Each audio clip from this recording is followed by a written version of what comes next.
Muy buenos días para toda nuestra audiencia.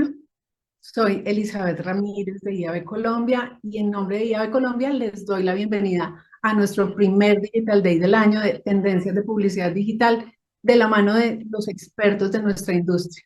Es un gusto para mí darles la bienvenida a ustedes y a nuestros panelistas y conferencistas. En este momento quiero darle la bienvenida a Carolina Ibargüen, CEO de Cantar y Open Media para Colombia y Ecuador, quien nos va a dar una charla de Media Trends and Predictions.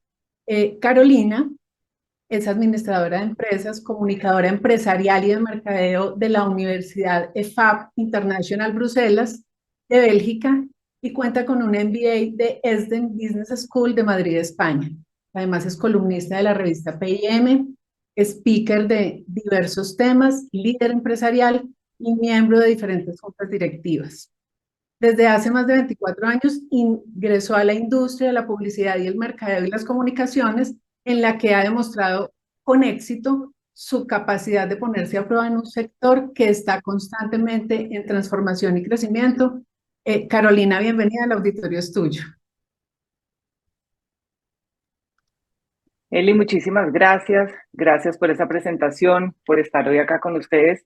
Pues para mí es un gusto, porque realmente creo que lograr una conferencia de lo que está pasando hoy, tanto de IAB como lo que hacemos nosotros a nivel global, pues es maravilloso para que entendamos un poco hacia dónde vamos, ¿no? ¿Qué está pasando en el mundo? Y yo les cuento, este es un estudio, Media Trends and Predictions, es un estudio que se hace globalmente. Nosotros lo que hacemos es entender esas grandes tendencias, qué está pasando con el consumidor, hacia dónde vamos y qué nos depara este futuro en este año. Y esto es lo que quiero mostrarles el día de hoy. Este es el gran estudio, tiene 5 temas. Hoy yo me voy a enfocar en 3 principales, pero se los voy a hablar rápidamente acá como para entendamos de qué se trata. El primero es macroeconomía y lógicamente la microestrategia de los medios. ¿Qué pasa con esto? Que los mercados están experimentando rápidos cambios. Nosotros sabemos que hoy por hoy los indicadores económicos se mueven, evidentemente los efectos para unas partes son diferentes para otras, pero realmente acá lo que siempre estamos preguntando, ¿quiénes son los ganadores o los perdedores y cuáles las repercusiones que se tienen en el consumo de medios? Entonces digamos que ahí tenemos todo un estudio. El segundo, que son los contenidos, vuelven al futuro y obviamente para quedarse, es la evolución de lo que pasaba como con este momento de auge gigante en algún momento que tuvo una visualización gigante en la pantalla y que realmente vuelven y todos nos volvemos a conectar. Entonces les traigo unos ejemplos bien interesantes de esto. Luego vamos a mirar también la publicidad en el ojo del huracán y en ningún otro momento se han enfrentado tanto las marcas a tantos retos únicos al mismo tiempo. Y aquí lógicamente, ¿qué va a pasar? Que pues que hay unos que se adaptan, otros pueden ayudar a navegar en tiempos turbulentos, pero vamos allí que va a ver qué es lo que está pasando. Luego tenemos el de la tecnología, que son los cambios de juegos y falsos amaneceres. Y aquí nos sumergimos un poco en el año, en los avances increíbles, qué es lo que está pasando, cuánto nos deja de moraleja, cuál es el equilibrio entre las promesas y la tecnología y, lógicamente, los peligros potenciales que tiene. Y el quinto, que es reforzar la señal, que es otro que voy a explicar con más detalle el día de hoy, es adaptar las estrategias más avanzadas. Las empresas, potencian sus datos y enriquecen su conocimiento de las audiencias, pero no sin dificultades. Entonces vamos a ver un poco allí qué es lo que está pasando y cuáles son las dificultades que nosotros enfrentamos. Entonces, con esto, pues nos vamos a quedar con estas 3. Vamos a ver entonces los contenidos regresan, vamos a ver la publicidad en el ojo del huracán y las audiencias en alta definición. Esto es lo que nos va a traer a la presentación el día de hoy. Entonces, lógicamente, todos nos estamos preguntando, pero venga, ¿cómo va a ser este futuro de los medios de comunicación? ¿Qué va a pasar para nuestras empresas este año? ¿Y qué es realmente lo que nos depara? Y cómo nosotros y todas las personas que me están oyendo y viendo hoy se preguntan en todo este auge que estamos, de la cantidad de contenidos, de la cantidad de visualización, de todas las pantallas que tenemos, de todo lo que nosotros estamos viendo hoy, qué es lo que realmente nos está deparando y hacia dónde vamos. Entonces aquí vamos a empezar a navegar un punto que realmente los contenidos regresan al futuro y dan la vuelta al mundo. Entonces todos se preguntarán, ¿qué es esto? ¿Qué significa? Acá les voy a dejar una foto, pues que es muy diciente, y lógicamente es entender que no existe una fórmula única para crear el contenido. El contenido se puede reinventar, el contenido además tiene la capacidad de entender a las audiencias y saber qué está pasando en un momento dado, Entonces, lógicamente aquí vamos a mirar cuáles son estas estrategias y qué fue lo que pasó y por qué en el 2023 realmente nosotros recordamos que fue un año muy importante para la industria del entretenimiento. Fue un año de muchísimo cambio. Por ejemplo, lo vemos acá. Se produjo la huelga que sucedió en Hollywood, donde los guionistas y actores, pues obviamente estaban diciendo no hay derecho, los distribuidores nos están acabando, qué está pasando con nuestros ingresos, qué pasa con lo que nosotros producimos. Entonces allí empezamos con un tema de entender qué estaba pasando allí y cómo realmente el contenido podía reinventarse porque no había de otra. En Colombia, esto afortunadamente no tuvo una grandísima repercusión, pero sí demuestra que la industria de la televisión y el entretenimiento se cambia, realmente se evoluciona y rápidamente vemos que volvimos a ver una gran serie de muchísimo éxito, como todos lo sabemos que pues fue Betty la Fea, entonces vemos ya una Betty la Fea diferente, vemos que las audiencias otra vez retoman este gran visualizado que fue en su momento y entender qué pasaba. Pero todos estos cambios y una economía completamente volátil hacen pensar una pregunta muy interesante. ¿Qué pasa con las estrategias de contenido? ¿Deben coexistir siempre y se debe crear algo nuevo? ¿O realmente los canales principales empezaron a pensar, ok, ¿qué hacemos con las producciones? ¿Qué hacemos con esta cantidad de plata que nosotros habíamos invertido allá? ¿Realmente podemos volver con esto y volverlo atractivo a un futuro que es ahorita diferente al que fue antes y que podamos entregar mucho más entretenimiento? Capaz que sí. Entonces el atractivo obviamente es persistente y este tipo de contenido señala potencialmente la dirección que pueden tomar los medios de comunicación. Pueden aprovechar el poderoso valor de estas producciones y lógicamente traerlas a un futuro diferente. ¿Para qué? Para trazar ese nuevo futuro. Y estos son los cambios que nosotros vimos acá con estas grandes producciones. Y lógicamente no existe una fórmula única para crear este contenido. ¿Por qué? Porque pues claramente aquí vemos que el encargo de nuevos contenidos es cada vez más arriesgado. En el 2023 vimos con éxito de varios programas que hizo pensar en la naturaleza imprescindible de la producción de contenidos.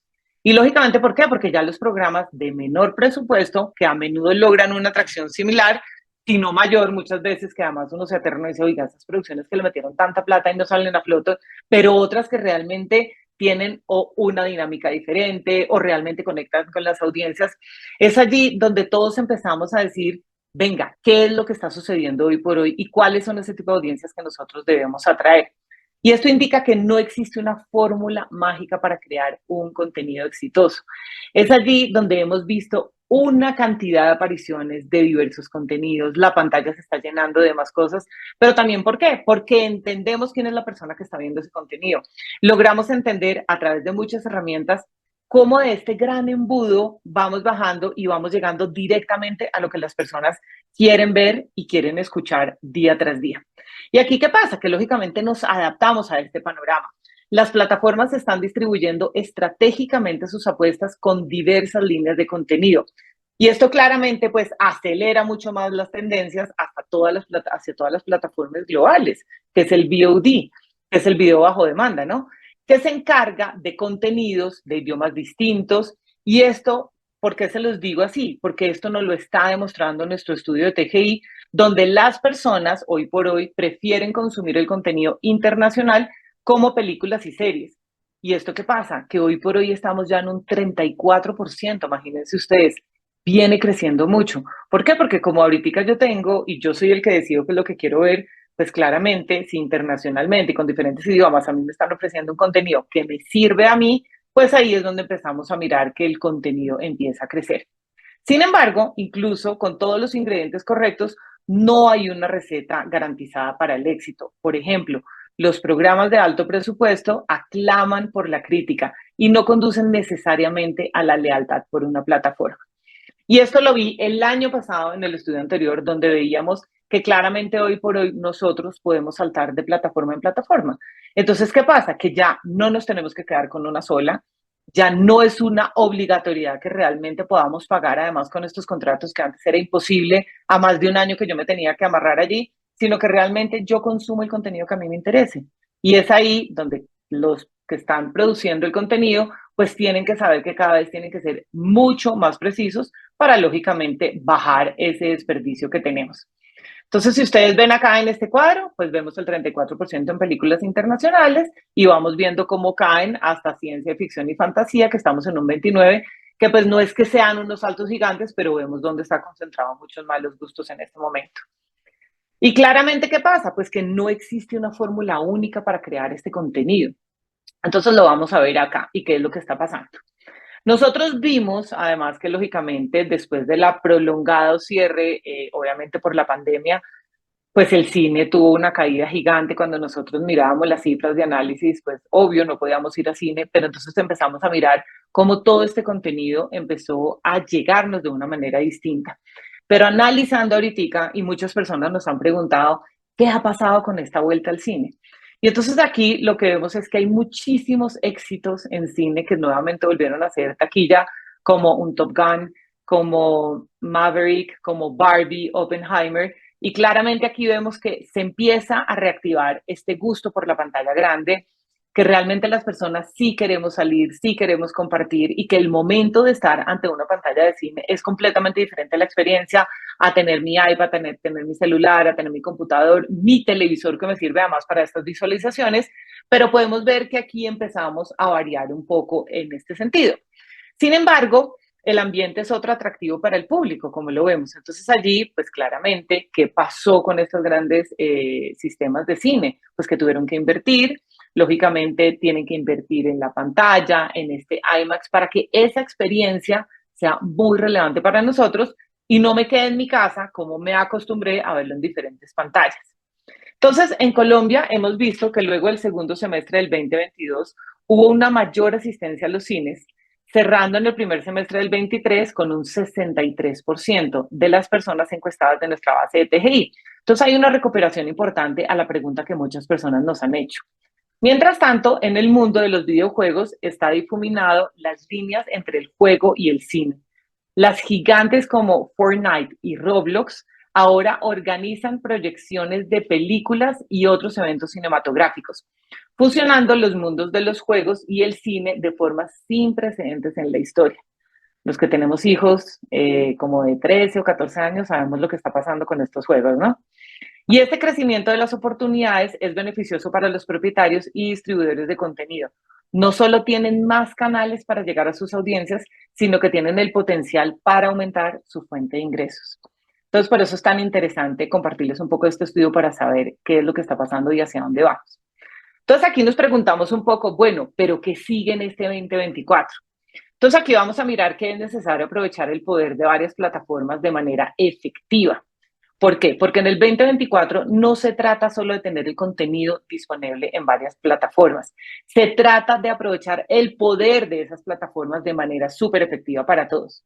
A medida que las audiencias continúan consumiendo contenidos a través de dispositivos lineales, de streaming y diferentes, el imperativo no será simplemente llegar a ellos, sino comprender cómo poderlos medir y monetizar. ¿Por qué? Porque si hacemos producciones que no sabemos realmente cuál es ese uso que se da y a través de cuál plataforma obviamente lo está consumiendo una persona, pues no va a haber manera de monetizarlo. Y quiere decir que entonces ese productor de contenido pues no puede seguir produciendo porque no tiene cómo monetizar. Acá les tengo un ejemplo de la BBC. Está elevando el juego de fusionar datos del Comité Conjunto de la Industria del Reino Unido, que es BARB, con sus propios datos. Obviamente haciendo ¿qué? Pues utilizando visualizaciones de datos avanzados de información y está explorando la vida total de una serie de la BBC determinada. Estos enfoques innovadores reiteran que el futuro pertenece a aquellos que eligen adaptarse a los cambios de los comportamientos de la visualización. Entonces, ¿esto qué quiere decir? Que el futuro híbrido de la transmisión en directo lo que hace es que tenga un visionado mucho más a la carta, que empieza a ganar terreno, pero el atractivo del visionado lineal seguirá siendo obviamente el fuerte sobre todos los grandes eventos como los Juegos Olímpicos de París del 2024, las elecciones políticas, y esto va a seguir ganando claramente. En estos momentos se subraya la magia comunitaria que el streaming a la carta a menudo no puede igualar y seguirá ofreciendo un visionado lineal máximo. Ya sea lineal, obviamente el video bajo demanda, los espectadores prefieren cada vez más el streaming por su flexibilidad e interactividad. En respuesta, las plataformas continuarán integrando el streaming, fusionando programas y eventos programados con ofertas bajo demanda en una variedad de plataformas. Entonces acá mucha gente pregunta, bueno, venga, pero TikTok, X, que antes era Twitter y YouTube, van a buscar reflejar esta tendencia y van a amplificar las transmisiones y agregando elementos interactivos cada vez más grandes. En el 2022 se anticipa una fusión de momentos en vivo y bajo demanda, sirviendo armoniosamente a las variedades de preferencias de los espectadores. Y aquí claramente pues es expandiendo las definiciones de éxito a través de los datos de todas las multiplataformas. ¿Por qué? Porque a medida que el panorama de los medios va a evolucionar, pues también lo hacen los parámetros que definen el éxito. Entonces aquí pues tenemos obviamente una fusión que nos va a permitir a las plataformas, a los propietarios de los contenidos y a los distribuidores pues evaluar una vida útil y el impacto amplio de todos sus programas. ¿Y esto también para qué? Para que no tengamos desperdicio, para que sepamos exactamente cómo y en dónde se debe invertir. Y con esto viene algo muy importante que empezamos a hablar un poco, que la publicidad está en el ojo del huracán. Entonces, ¿esto qué quiere decir? ¿Hacia dónde voy a invertir? ¿Qué es lo que necesito hacer? El camino a seguir para las marcas depende de su capacidad para aprovechar los datos y la información. Entonces acá les tengo una información importante, que aquí debemos es empezar a entender un poco cuál es la adaptación constante de este cambio. En el año 2023 continuó lo que solo puede describirse como un periodo de cambios casi implacables, dejando el panorama publicitario atrapado en un torbellino de desafíos. Y es lo que algunos describen como una crisis permanente o polieconómica, y por una buena razón. Casi todas las facetas de nuestro mundo actual, obviamente hablando del tema tecnológico, cultural, económico, político, ambiental, pues se encuentran en un estado de cambio constante. De eso es lo que hablamos todos los días. Y como demuestra una pandemia, una guerra y una evolución de la inteligencia artificial, pues a veces el cambio puede llegar sin previo aviso. Y es allí donde tenemos que estar completamente preparados para esta volatilidad. ¿Por qué? Porque si no, el camino a seguir de las marcas pues va a depender de su capacidad para aprovechar exactamente los datos y toda la información, asegurándose de que se mantengan al día o incluso muchas veces predecir esas tendencias y los desafíos cambiantes. Los contextos culturales son la clave para las conexiones. Y en medio de estos desafíos es comprender ese contexto cultural que se ha convertido en una habilidad crucial para las marcas. La inteligencia artificial, comprender e integrar estos contextos, las marcas pueden forjar relaciones mucho más profundas y significativas con sus audiencias. Y lógicamente todo este tema del video bajo demanda pues ofrece soluciones muy rentables. ¿Por qué? Porque ya no tengo que amarrarme, obviamente hay diferentes ofertas, hay diferentes crecimientos. Y aquí lo que estamos viendo es que la base de los consumidores de este video bajo demanda también se está expandiendo a medida que las antiguas plataformas de suscripción, incluidas Netflix, Disney Plus, y a partir del último año, pues ya empezó, como lo vimos, Amazon Prime, pero están evolucionando en sus ofertas y abren un nuevo inventario increíble. Entonces allí, pues nosotros lo que tenemos es, lógicamente, entender hacia dónde van, qué es lo que necesitan las audiencias para que esta experiencia de multidispositivo pues empiece como a mitigar un poco todos estos desafíos, ¿no? ¿Por qué? Porque ahí, ¿qué pasa? Hay bloqueos de anuncios, las personas prefieren pagar para que no haya anuncios, y aquí, lógicamente, pues se necesita es un flujo de contenido, pero pues también las marcas tienen que saber dónde están esas oportunidades y cómo pueden hacerlo. Y acá el último que vamos a ver es un renacimiento humorístico. En el mundo en el que los consumidores están inundados de noticias serias y a menudo angustiosas, el humor de la publicidad está haciendo un regreso triunfal. Los estudios de Kantar que hacen eco a esta tendencia muestran cómo el humor potencia el impacto de la marca, incluso en sectores en el que las empresas y los servicios financieros se están hundiendo en el club de la comedia, el estado de ánimo definitivamente se ha aligerado. Entonces es allí donde tenemos que ver cuál es esa capacidad de reinvención que se tiene. La actitud hacia obviamente lo que está pasando con este video bajo demanda varía según el mercado. Entonces aquí empezamos a mirar un poco en regiones como Caribe, Bogotá, Antioquia, pues presentan un mayor consumo en plataformas de streaming, ya sean pagas donde se supera el 60% de las personas que vieron en los últimos 30 días o las plataformas gratuitas. Y allí la importancia de entender el consumo de video y cómo varía según la región del país. Esto para todos los anunciantes es importante porque un contenido es completamente diferente su visualización dependiendo de la región. Entonces allí esto sirve para poder nosotros tener las estrategias que sean hacia donde nosotros queremos ir como anunciantes. Y aquí vemos que la segmentación pues va más allá de la demografía. Dado que la crisis mundial del coste de vida ha continuado a lo largo del 2023, sus efectos se han experimentado ampliamente entre los grupos de consumidores.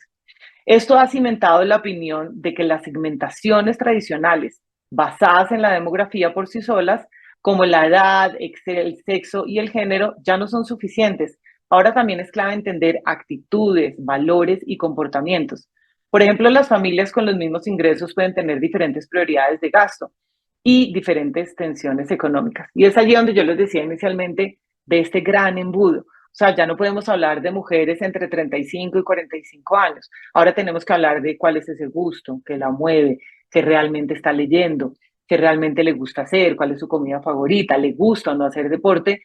Entonces, lógicamente, acá tenemos que entender un poco mejor dónde está ese panorama, cómo logramos captar nosotros esa gran diferenciación para que logremos como marcas y como anunciantes tener nuevamente la palabra diferenciación hacia dónde van nuestras campañas. Y como lo demuestra nuestro informe de Beyond Bias, la demografía tradicional sigue siendo esencial, pero con un enfoque conductual y actitudinal de la segmentación, es mejor que relevar las razones detrás de las elecciones de los consumidores. La adopción de este nuevo método ofrece una visión mucho mejor y descubre oportunidades de nicho, facilita la orientación precisa y promueve la adaptabilidad de la marca. Y yo creo que los que han visto este informe antes, pues saben que nosotros tenemos los paneles de calibración, pues que lógicamente son los protagonistas. ¿Por qué? Porque a medida que los anunciantes siguen un camino hacia la medición cross-media, los paneles de calibración están ocupando un lugar central.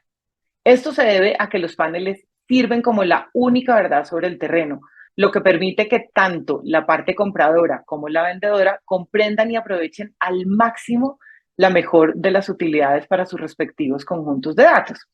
La propuesta de valor de estos paneles se acentúa aún más por el creciente reconocimiento de su panel en la provisión de un punto de referencia en común. ¿Y esto qué significa? Pues que no haya desperdicios. ¿Por qué? Porque voy a entender exactamente dónde están. Va a tener un conjunto unificado de datos, el lugar de los puntos de contacto, los datos además que son dispares, los cuales es crucial para la integridad y la optimización de obviamente toda esta estrategia cross-media. A medida que el 2023 llegaba a su fin, fue evidente que los paneles utilizados para la calibración pues se convirtieron cada vez más en una piedra angular para toda la medición de audiencias. ¿Por qué? Porque lo tenemos mucho más preciso de lo que lo teníamos antes. Entonces aquí pues vemos cómo se construye, cómo se pilotea, cuál es la escala, la versatilidad, la amplia experiencia de conectividad que tienen cada uno de ellos. Y aquí vemos cómo vamos pasando por cada uno para que realmente logremos entender completo este panel de los paneles. Y con esto, entonces queremos entender un poco, pues, qué sigue, ¿no? ¿Cuál es el atractivo de la medición de cross media que se va a volver aún más convincente? La capacidad, obviamente, del video bajo demanda están configuradas para expandirse más allá de los anuncios de video en diferentes tipos de participación y los profesionales del marketing pues van a seguir innovando e invirtiendo en una gama de soluciones y de segmentación, porque como lo hemos visto hasta este momento, pues hay mucho por hacer, pero realmente es entender dónde estamos parados en este momento, cuál realmente son los gustos, son los hábitos, hacia dónde vamos y cómo vamos a poder explorar estas nuevas vías de focalización. Porque a medida que la industria publicitaria se prepara para la inminente eliminación gradual de las cookies de terceros, pues existe un esfuerzo concentrado para identificar métodos resistentes y prepararnos para el futuro para una orientación y segmentación precisos donde realmente vamos a entender cuáles son los consumidores. Esta solución ya la tenemos disponible en Colombia y pues a través de TGI, la cual nos permite a los profesionales ajustar un poco los planes de medios, lógicamente entendiendo cuál es este escrutinio de la composición de la audiencia. ¿Para qué? Para que sepamos y no tengamos desperdicio. De cara a este 2024 y más allá, pues es probable que los profesionales del marketing sigan innovando, es lo que obviamente todos tenemos que hacer, e invirtiendo en una serie de soluciones que permitan segmentar, ya sean geográficas, contextuales, como lo vimos anteriormente, y lógicamente, pues más allá de las cookies de terceros, que esto pues ya lo hemos explicado en otros foros. Las audiencias en alta definición, pues obviamente aquí lo que estamos viendo es que es enorme. Las empresas están potenciando sus estrategias de todos los datos en el 2023. Entonces acá vemos cuál fue ese impulso de los datos precisos y en el 2023 pues el panorama empresarial alcanzó un punto de inflexión debido a un repunte en la adopción de las estrategias de datos completamente granulares. Y este cambio no fue una mera coincidencia. Realmente esto se vio facilitado por las crecientes y la disponibilidad de múltiples fuentes de datos. Y estos van desde la información directa, obviamente desde un dispositivo como televisores inteligentes y conectados, hasta datos de primera mano, que son propiedad de las plataformas y anunciantes. Además, los servicios de streaming y el apoyo de la industria en general para una mejor medición que han contribuido para este cambio. Como resultado, las empresas ahora están aprovechando los datos para obtener una comprensión aún más granular de todo el comportamiento y las preferencias de sus clientes. Estos conocimientos, que pueden identificarse como precisión, tendencias y patrones, están demostrando que son fundamentales para el desarrollo de campañas efectivas, mejores experiencias de los clientes, desarrollo de productos y estrategias de precios. Pero pues lógicamente no todo es un camino de rosas como lo hemos hablado. Si bien los datos ofrecen una información que obviamente es invaluable, pues las empresas también deben adaptarse rápidamente a las necesidades cambiantes de los clientes. Pero aquí hay una buena noticia, y es que los datos cada vez más granulares pues van a ofrecer una agilidad mucho más necesaria para poderse mantener en la vanguardia. Y lógicamente aquí, ¿qué es? Pues que vamos a fortalecer la señal, donde vamos a proporcionar información más precisa y obviamente procesable, donde se van a impulsar estar mucho más informados todo el tiempo. Las empresas están potenciando sus estrategias de datos y esto fue todo lo que sucedió en el 2023. Y aquí vemos el auge de la televisión conectada, pues abre nuevas oportunidades y captura de datos. Entonces aquí vemos los televisores conectados, que son el CTV, y han experimentado un aumento de la tasa de adopción a nivel mundial en el 2023. Entonces, si vemos acá, el CTV tiene tasas de adopción crecientes, lo que agrega otra capa al panorama de datos, pues ahí estamos viendo los porcentajes cómo están creciendo, una gran cantidad de información sobre la visualización, la comprensión de los comportamientos complejos de las audiencias y lógicamente pues todo lo que ha pasado con el tema del Chromecast, del Roku y Amazon y otros dispositivos para entender el consumo de video. ¿Por qué? Porque pues hay nuevas audiencias y hay nuevas maneras también de presentar nuestros contenidos para estas audiencias. Las empresas están potenciando sus estrategias de datos. Y acá es importante, ¿por qué? Porque la infraexplotación de los datos debilita la señal. A pesar de la creciente disponibilidad de datos, muchas empresas de medios de comunicación no los están aprovechando de todo. O sea, finalmente hay tanta data que hoy por hoy ya ni siquiera se sabe cuál es el potencial y cómo lograr aprovecharlo. Hay varias razones para ellos y es posible que las empresas no tengan o el tiempo o los recursos o que no cuenten con las herramientas que realmente necesitan para un momento dado y para que sea para la experiencia que se requiere. Además, algunas empresas pueden dudar en utilizar los datos para obtener información sobre la audiencia porque les preocupan los problemas de privacidad o de seguridad. Una forma de aprovechar mejor los datos propios, como señalamos anteriormente, pues es combinándolos, ¿verdad?, con los datos de terceros, lo que permite a las empresas crear una visión más completa de sus clientes. Y esta información se puede utilizar para obtener información más profunda sobre el comportamiento y las preferencias de los clientes, como la aplicamos desde nuestra solución de Cluster Analytics, donde junto a científicos de datos, nosotros lo que hacemos es que enriquecemos el valor de la información de nuestros clientes. Entonces ahí es interesante porque ahí ni vamos a tener desperdicios, vamos a saber quién es la persona, lo que miramos antes que estábamos segmentando, pero saber exactamente cuál es ese comportamiento, ese gusto, ese patrón de comportamiento, hacia dónde va. Y la idea es que logremos entender de todo este mare magnum de datos cómo los podemos ir integrando con otras informaciones y que tengamos siempre pues el mejor de los mundos para esto. Y ya estamos por finalizar y acá les quiero hablar un poco sobre esta aplicación de los datos hacia la modernización predictiva. Entonces aquí lo que queremos es que realmente al comprender estos patrones históricos y los puntos de datos actuales, pues las empresas de medios y publicidad se van a anticipar cada vez más hacia las tendencias futuras, lo que les va a permitir producir contenidos y campañas que resuenen mucho más profundo con su público objetivo. Las empresas pueden seguir desbloqueando estrategias más proactivas, adaptables en la creación de contenidos y de publicidad. Las empresas potenciarán sus conjuntos de datos y no se van a quedar con los datos de primera mano. Y esto es importante, ¿por qué? Porque como lo hablamos con esta fusión, pues especialmente aprovechando los conjuntos de datos existentes de grado monetario, pues va a proporcionar información mucho más rica, lo que va a permitir a los anunciantes y creadores de contenido producir estrategias pues, que van a ser más efectivas.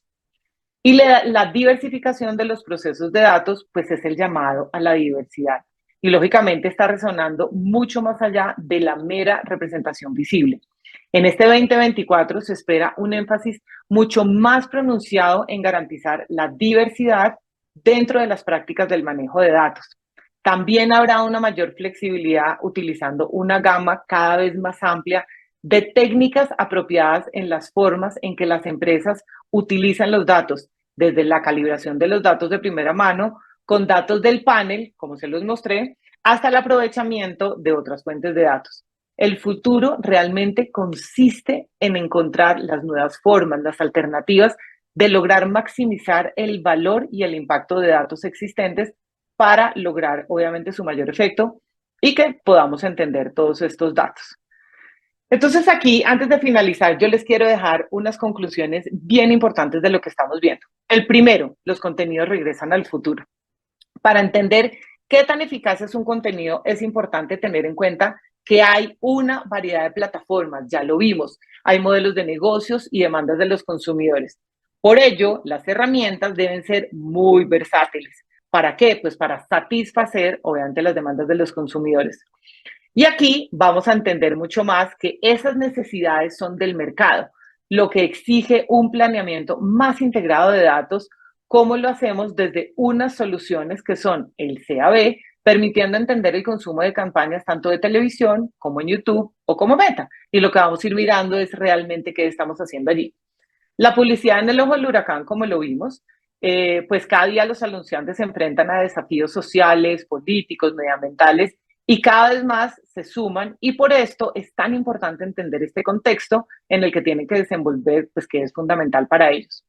Desde Kantar y Open Media entendemos esta necesidad y contamos con nuestro estudio TGI que permite tener datos del comportamiento de los consumidores y va mucho más allá de esa información demográfica. Por lo tanto, sabemos que los datos no son una herramienta para optimizar, sino también son un lente a través del cual los anunciantes ven y entienden el mundo. Y finalmente, las audiencias en alta definición. Aquí es muy notorio el crecimiento de la adopción de nuevos dispositivos para el consumo de video, como son los Smart TV, los televisores conectados o reproductores de media como el Chromecast, Roku, etc.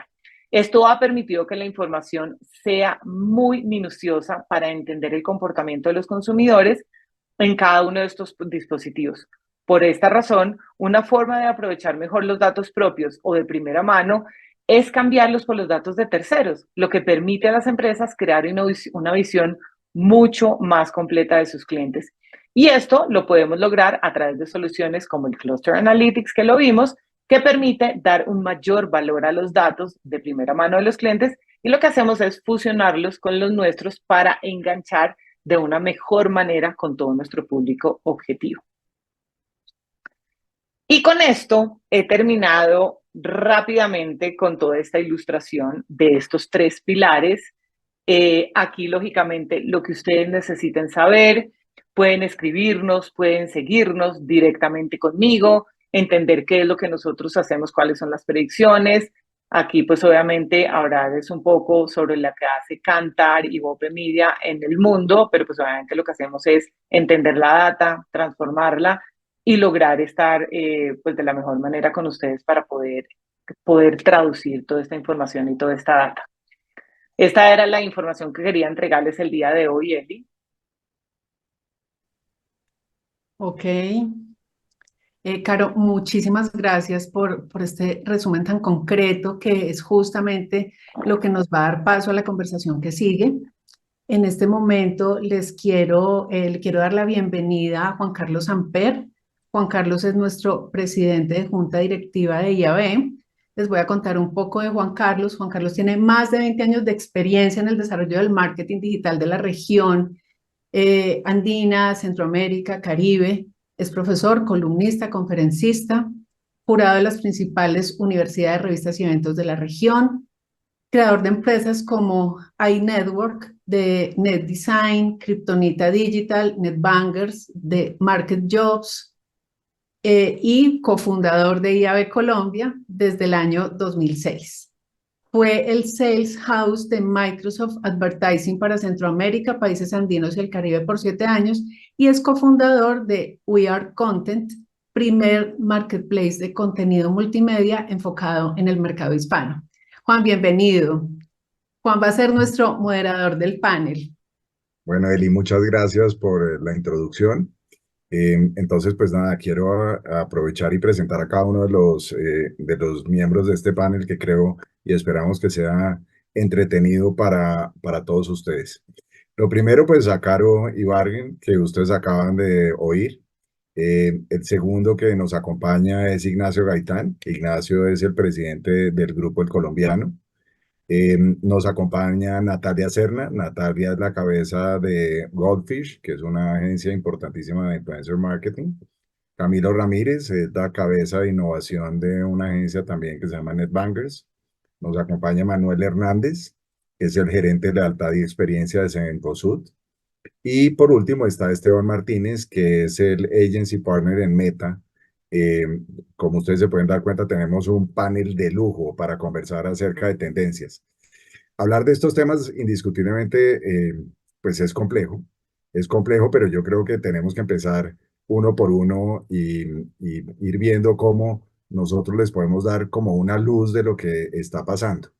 Yo quisiera empezar, como nuestro tiempo es reducido y quiero hacer énfasis en eso, quisiera empezar haciéndoles a todos una pregunta un poco general y después pasamos a temas particulares, y es si en aspectos generales cada uno desde su negocio podría sintetizar qué está pasando, por ejemplo, en el tema de agencias, en el tema de publishers, en el tema de plataformas, de retail media, y qué es lo que ustedes creen que va a pasar en el 2024. Empecemos con Natalia. Nata, ¿por qué no nos das tu perspectiva desde el lado de influencer marketing? ¿Qué está pasando y qué crees que va a pasar? Y pues sobra aclarar que el tema de inteligencia artificial en esto tiene un componente muy importante. Claro que sí, Juan Carlos, muchas gracias. Pues efectivamente, desde el influencer marketing estamos viendo muchas cosas. Lo primero que estamos viendo es que seguimos viendo una industria en full crecimiento. Digamos que el año pasado se estima que la industria creció un 28% a nivel global y en Colombia este crecimiento se está dando de manera mucho más acelerada, se estima que aproximadamente un 44%. Al final, digamos que vemos que los contenidos del influencer marketing pueden entrar incluso dentro de esta categoría del VOD que mencionaba Carolina ahorita, que pues son los contenidos preferidos por los consumidores.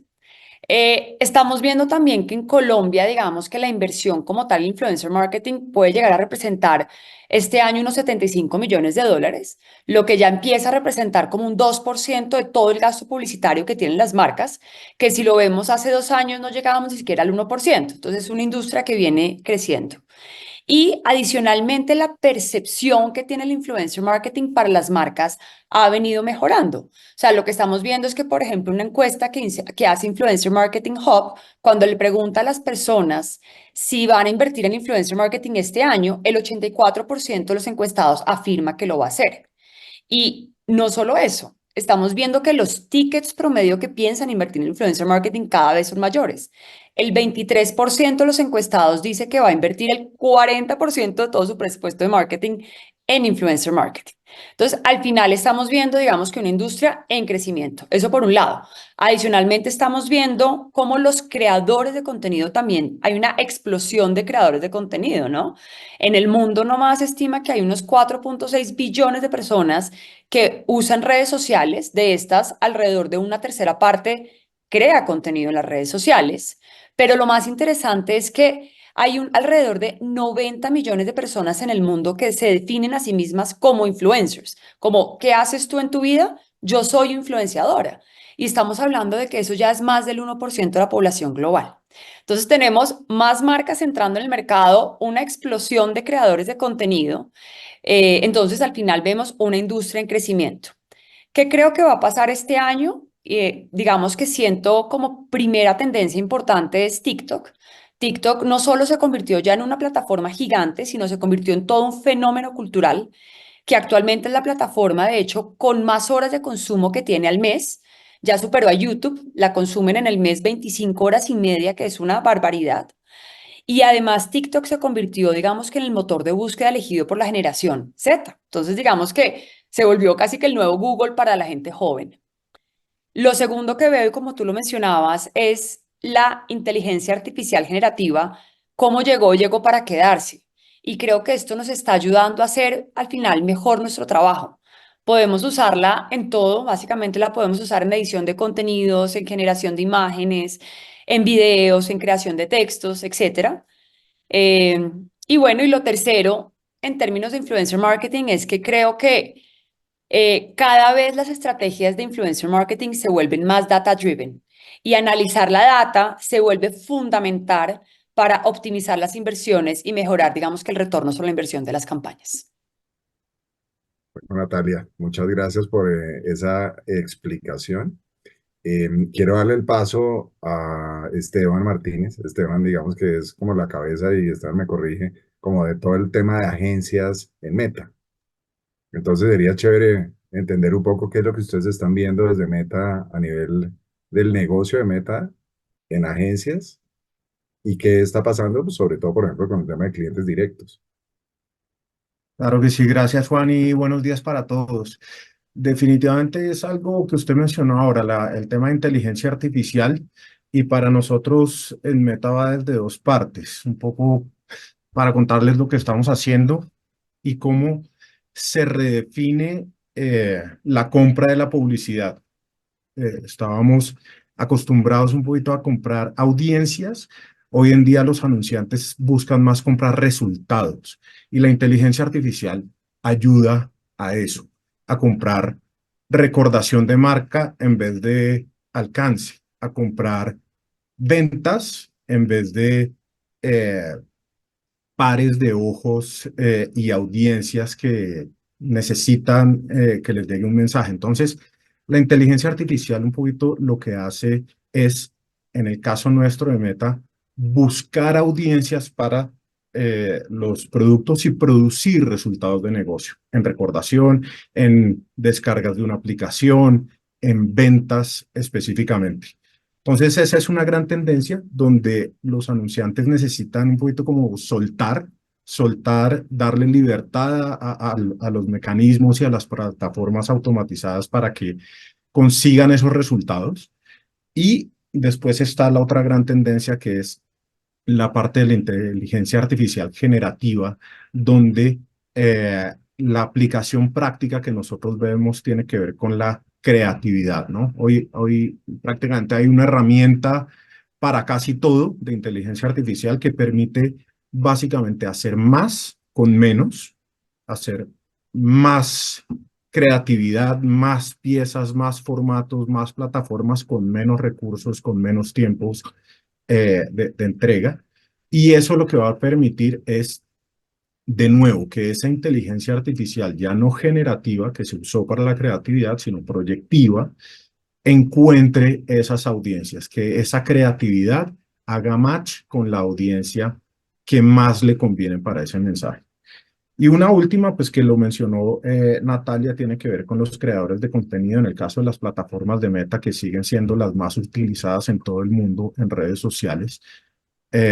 Definitivamente los creadores empiezan a ser más un medio y las plataformas nos convertimos cada vez más en plataformas, ¿sí? Donde se juntan esta creatividad, estos mensajes para las audiencias que persiguen a estos creadores y las marcas entran a formar parte de esos mensajes generados por los creadores y nosotros como plataformas nos convertimos cada vez más en eso, en plataformas y no en el medio como tal. Al final el creador termina siendo el medio y nosotros como plataformas es un sueño que desde el fundador de la compañía ha sido así para que suceda en el futuro. Entonces, esas es un poquito las tendencias que nosotros vemos desde Meta para este año y que son aplicables desde hoy, ¿no?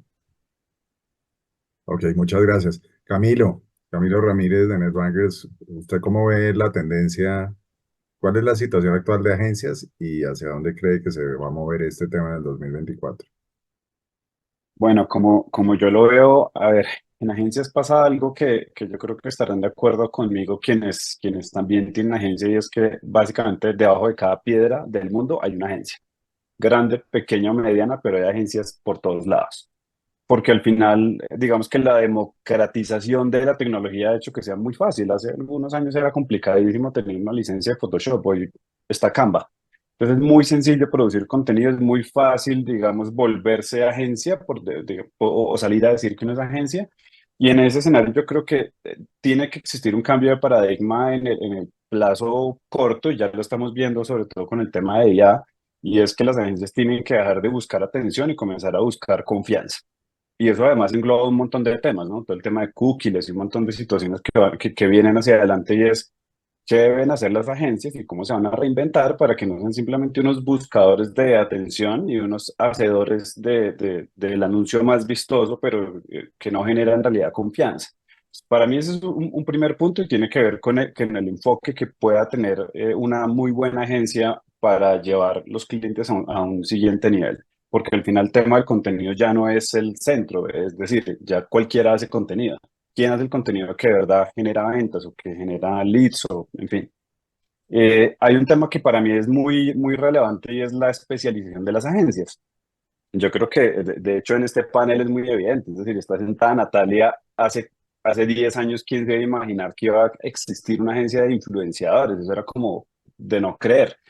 Y yo creo que hacia adelante sigue pasando mucho eso. Hay agencias especializadas en SEO, hay agencias especializadas en desarrollo. Yo creo que eso en el mundo de las agencias se comienza un poquito a desvanecer esa idea de la agencia 360 porque cada disciplina tiene su propia complejidad y en ese mismo universo creo que definitivamente el tema de las agencias in-house, sobre todo en empresas medianas, va a comenzar a ser relevante. Porque digamos que en una agencia mediana no siempre tiene la mejor forma de dar atención, mientras que si yo me puedo como agencia, como compañía mediana, ocuparme de una parte de mi tarea de mercadeo, puedo encargar a una agencia de temas específicos, de correrme la pauta, de contratarme los influencers. Entonces yo creo que va a haber como un cambio, sobre todo en la forma en la que la agencia está concebida para que no muera por el camino. Ok. Bueno, Ignacio, cuéntanos desde el mundo de los medios, ¿qué está pasando realmente y qué crees que va a pasar en 2024? Gracias, Juan. Primero, cuando oí a Natalia hablar de crecimiento en la industria, no te imaginas la cara que dice Natalia, apunté la cifra y todo para acordarme que todavía hay industrias que siguen creciendo a ese ritmo.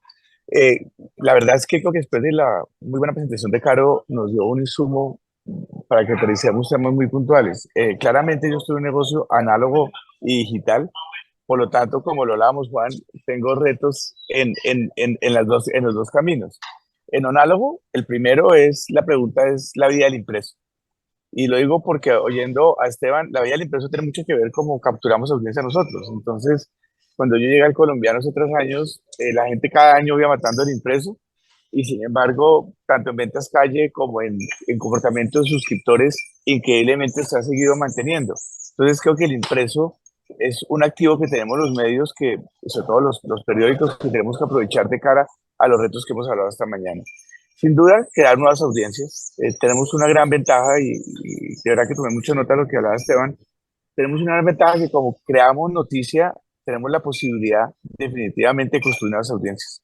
Y creo que el camino a crear verticales va a ser definitivamente una gran apuesta del 2024. En nuestro caso ya iniciamos con alguna relacionada con el sector inmobiliario, lanzamos una vertical relacionada con temas de empleo y creo que esa capacidad que tenemos los medios de crear audiencias va a complementar muchas de las estrategias que aquí estaba oyendo.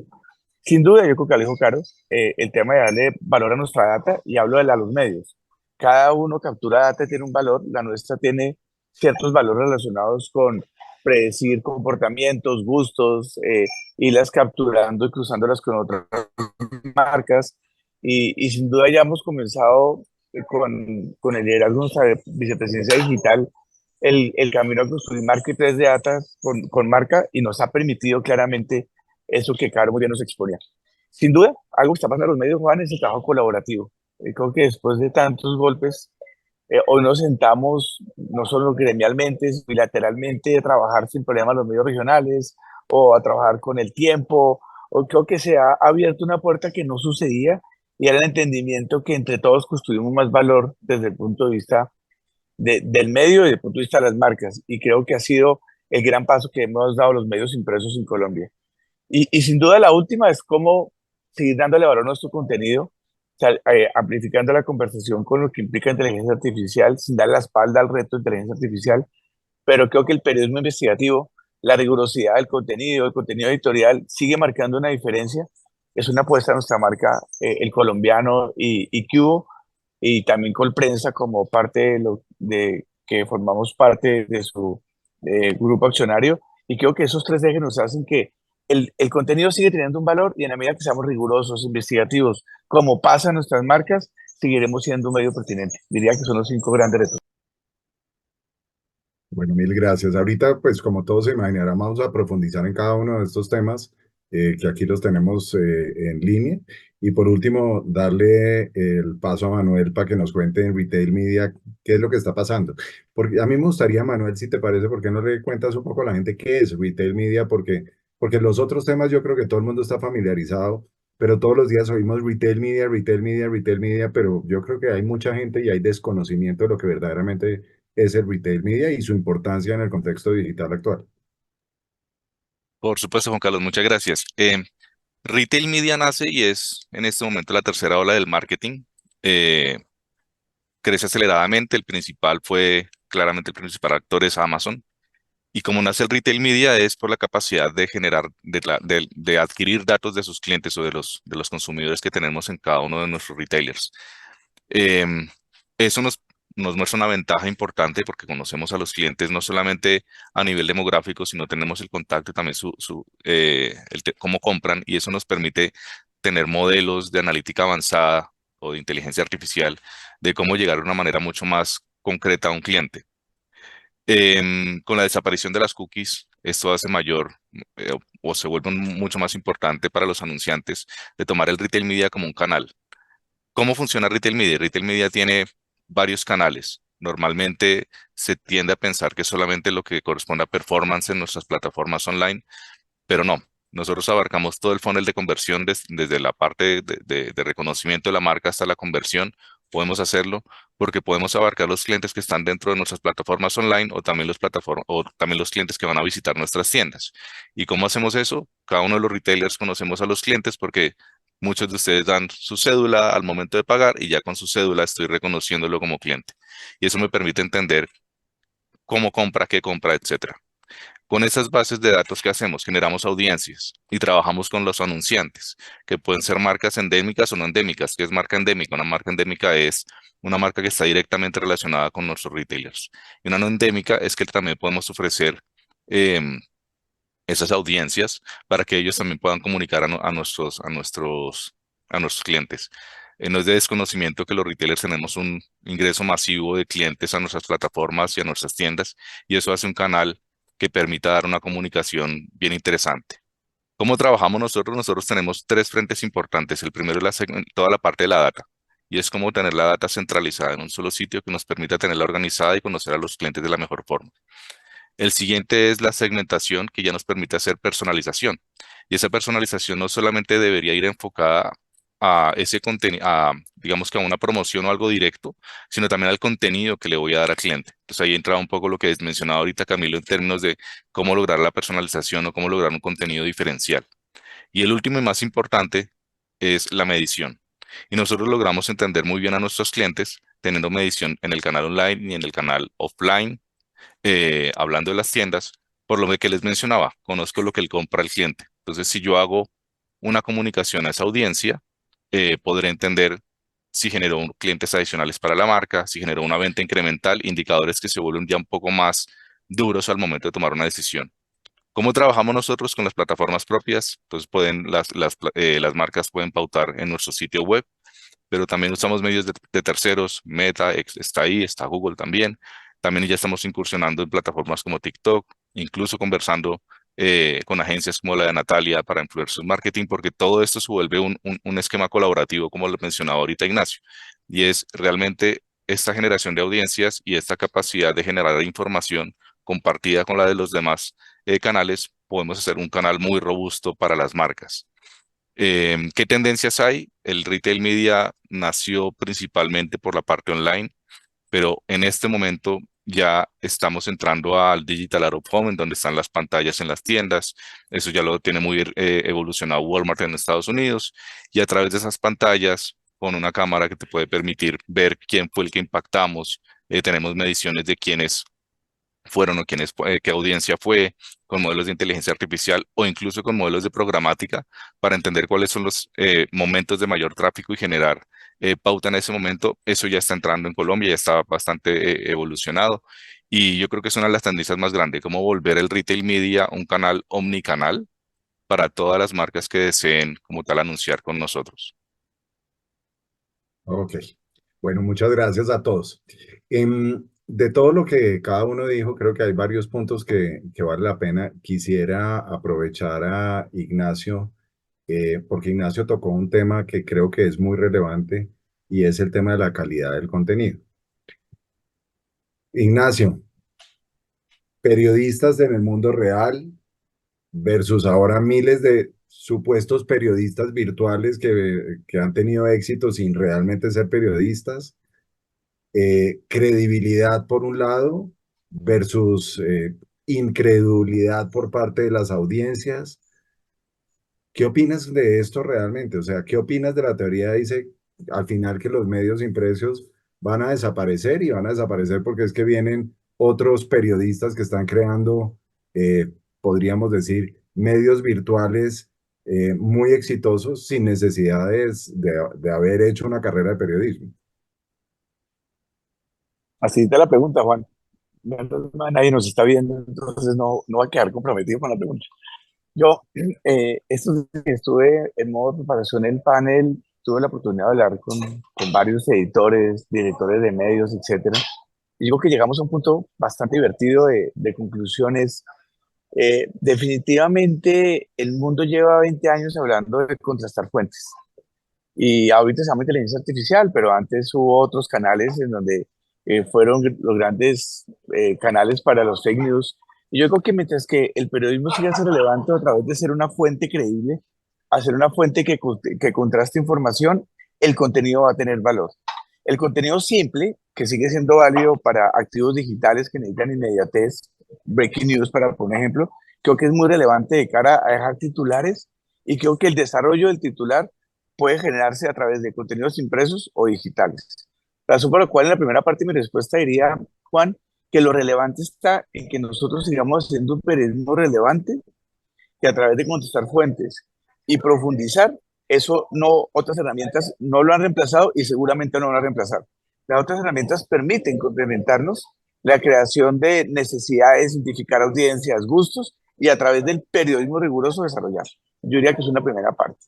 Y la segunda, que yo creo que es donde está una gran posibilidad, que Carlos lo mencionó en el penúltimo slide, es que en los medios podemos construir futuro. y un poco, por ejemplo, herramientas como la inteligencia artificial todavía están parados en el pasado, y nosotros, por ejemplo, el hecho de crear audiencias bajo necesidades, gustos, es un valor que tenemos que aprovechar. Estamos experimentando, Juan, con la creación de audiencias alrededor del tema de mascotas, que en Antioquia son muy relevantes, y hemos encontrado que apareció como un nuevo mundo que no vamos identificado, porque no solo las conocemos mejor, sino es un contenido relevante que llega directamente a una necesidad, llámese alimento, llámese médico, etcétera, etcétera. Entonces, una segunda parte de mi respuesta, además del valor de contenido a través de contestar la fuente, sin duda, es la posibilidad de construir audiencias. Y la tercera es en dónde le seguimos dando valor al impreso. Y lo mencioné en mi primera respuesta, yo creo que llámese vía entrevistas o llámese vía profundización, informe sobre todo investigativo, nos ha hecho que el año pasado, por ejemplo, crecimos en suscripciones impresas. Y era que definitivamente el periódico El Domingo, para poner un ejemplo, sigue siendo un lugar común para todos aquellos que quieren profundizar algo. Y le van a decir, pero eso es para personas seguramente que están alrededor de mi generación. Y fíjense que hicimos un experimento de crear para jóvenes únicamente suscripciones de fin de semana y en ese nicho crecimos, porque sí hay una conciencia del valor de la noticia que se había perdido un poco. Yo creo que los medios han vuelto a recuperar algo y es que genera la relación entre marca y noticia volvió a ser muy importante y eso es utilizando noticia para no perder audiencias. Ignacio, y creo que aquí vale la pena meter a Natalia en esta pregunta, porque yo creo que tal vez no hemos dimensionado, en mi opinión, el problema que viene en las campañas políticas. Y yo quiero tocar ese tema porque creo que es muy importante la credibilidad del medio, por un lado, y por el otro lado, qué vamos a hacer todos los que estamos metidos en el negocio digital por una sencilla razón. Y es que acuérdense que ahora con la inteligencia artificial, con que las plataformas vean una persona y oigan la voz de esa persona, puede simular automáticamente, puede simular cualquier cosa que supuestamente esa persona ha dicho. Entonces, ¿cómo vamos a saber realmente qué noticia es verdadera, qué noticia es falsa? Y porque en esto, de una u otra forma, creo que todos estamos metidos. Y por eso la pregunta va hacia Natalia, ¿qué va a pasar con la calidad del contenido y sobre todo con la veracidad del contenido? Porque es que creo que ahí es donde está el problema más complicado. O sea, ¿cómo vamos a saber qué noticia es verdadera si, voy a poner, ya pasó la de la alcaldía, pero ¿cómo vamos a saber si Carlos Fernando Galán realmente dijo lo que dijo y no es un fake news que va a afectar y va a influenciar negativamente los votos de determinada, de X o Y audiencia? Pues sí, Juan Carlos, la verdad, este es un tema que yo siento que es bastante delicado de manejar, porque la realidad es que con la inteligencia artificial sí podemos hacer un montón de contenidos que parecen hiperrealistas. De hecho, nosotros nomás tuvimos hace año y medio, lanzamos a una influencer virtual que se llamaba Me lo dijo Flora y parecía real. O sea, realmente la influenciadora parecía real. Obviamente había un equipo humano, digamos que detrás haciendo un montón de cosas para que la influenciadora pudiera vivir, pero la realidad es que cada vez estamos viendo más la capacidad de generar contenidos con inteligencia artificial que parecen reales y realmente no lo son. Entonces, específicamente sobre tu pregunta, si la IA puede simular políticos, etcétera, pues claro que lo puede hacer y pues hay un riesgo muy importante precisamente por la desinformación que esto puede generar. Definitivamente este es un área que debe entrar a regularse y que haya sanciones o penas muy fuertes para tratar de controlarlo, pero sí creo que es un camino que va a ser difícil porque pues va a haber mucha desinformación y mucha gente creando contenido y tomando personajes de pronto que no son propios, etcétera, para generar esta desinformación. Entonces yo creo que es un camino riesgoso. Aquí tiene que entrar un tema de regulación muy fuerte. Y aquí precisamente los medios, como el colombiano que nos acompaña Ignacio y todo, pues tienen un papel muy importante de desmentir y ayudarnos a saber qué información es veraz y cuál no. O sea, Pero sí es también difícil. o sea, lo que Yo voy a estamos hacer hablando. sapo, Juan, de lo que dijo Nati, pero es que me llegó un comentario de los asistentes que me parece espectacular. Además, los únicos que podemos ser responsables de nuestro contenido son los medios a través de los que lo generan, que son los periodistas. Y creo que ese es un valor social demasiado relevante, que es que lo que dijo Natalia me explotó el cerebro.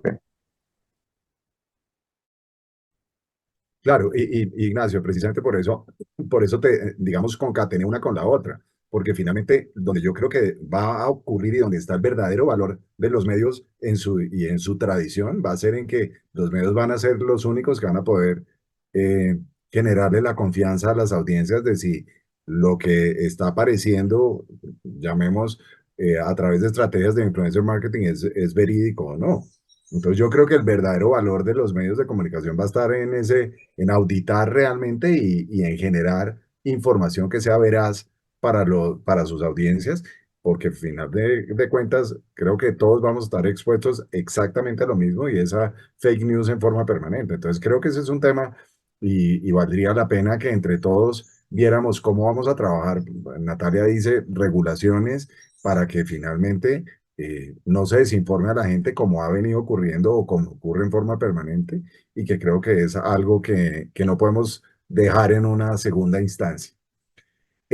Bueno, entonces el tema en general de la calidad del contenido, pues creo que lo hemos tocado. En el estudio, Cara lo mencionaba. Hay una cosa que me quedó dando vueltas, Caro, y es que tú mencionaste el tema del cine y tú dices, hablas de que vuelve el cine. Entonces, lo primero es, ¿tú de verdad crees que el cine vuelve? Sí. Ignacio mencionaba y decía, es que el cine se ha vuelto o se vuelve un punto de contacto social. O sea, la gente va a cine es por encontrarse a los demás.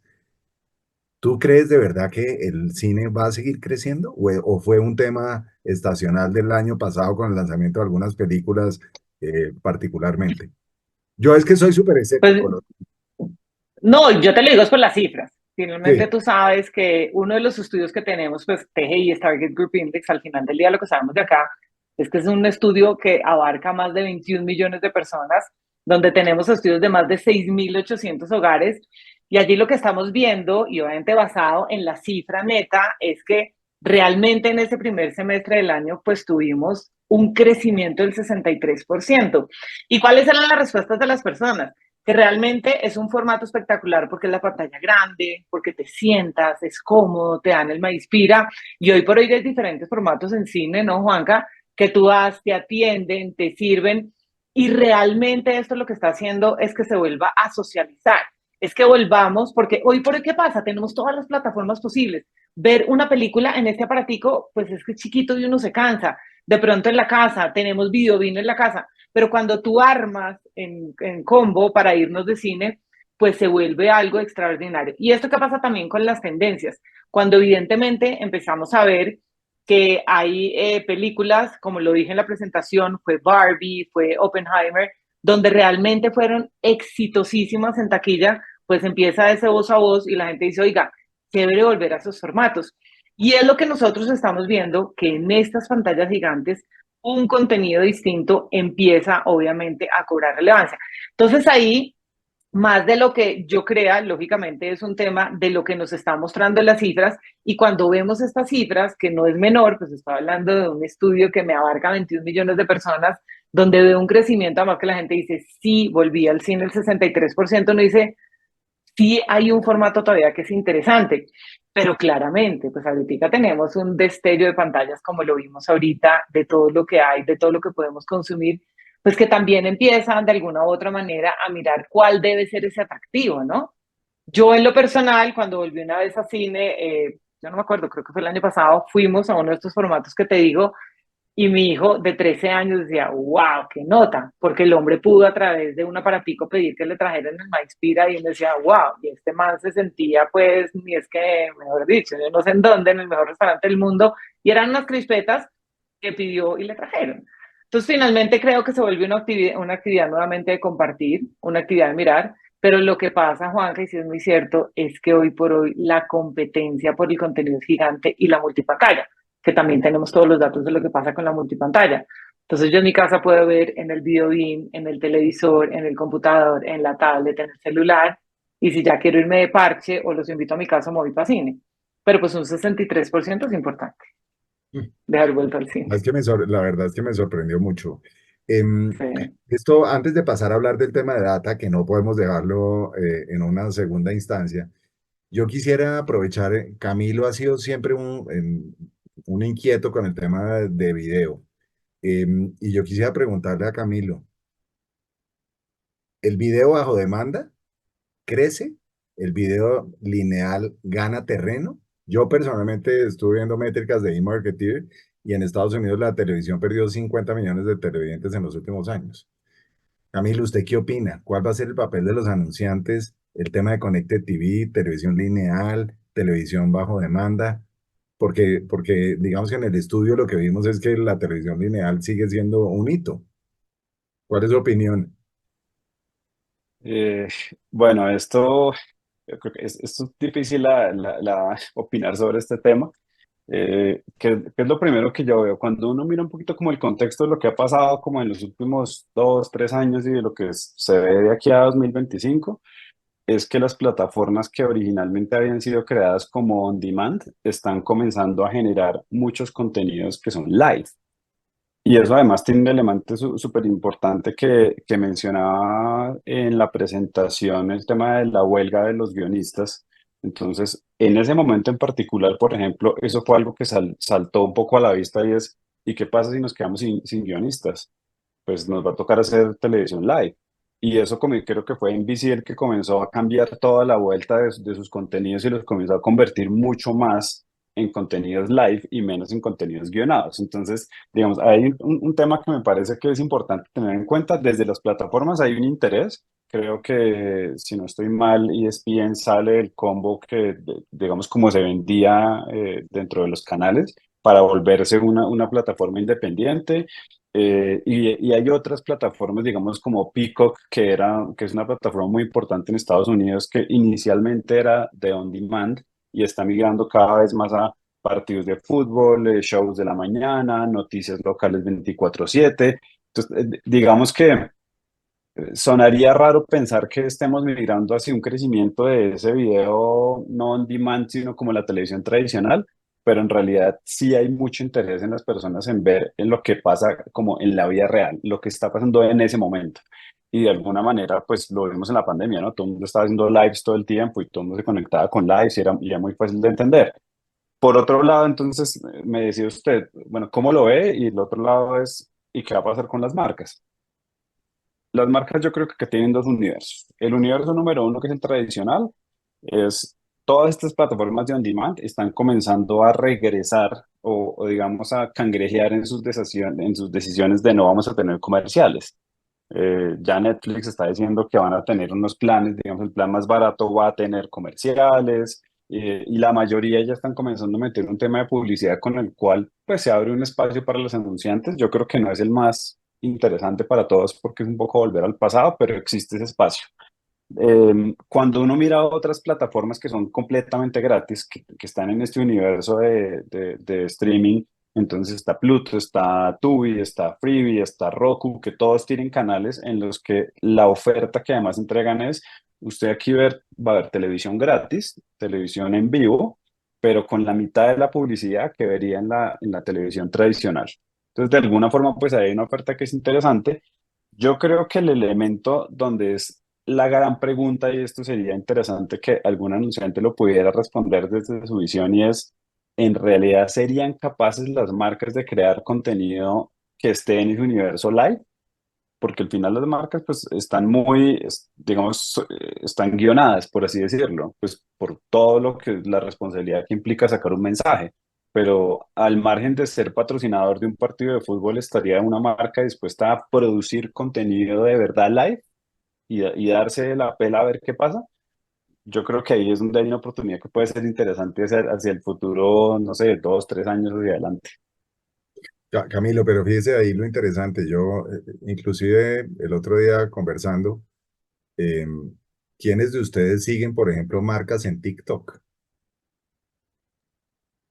Ese, por ejemplo, es un punto.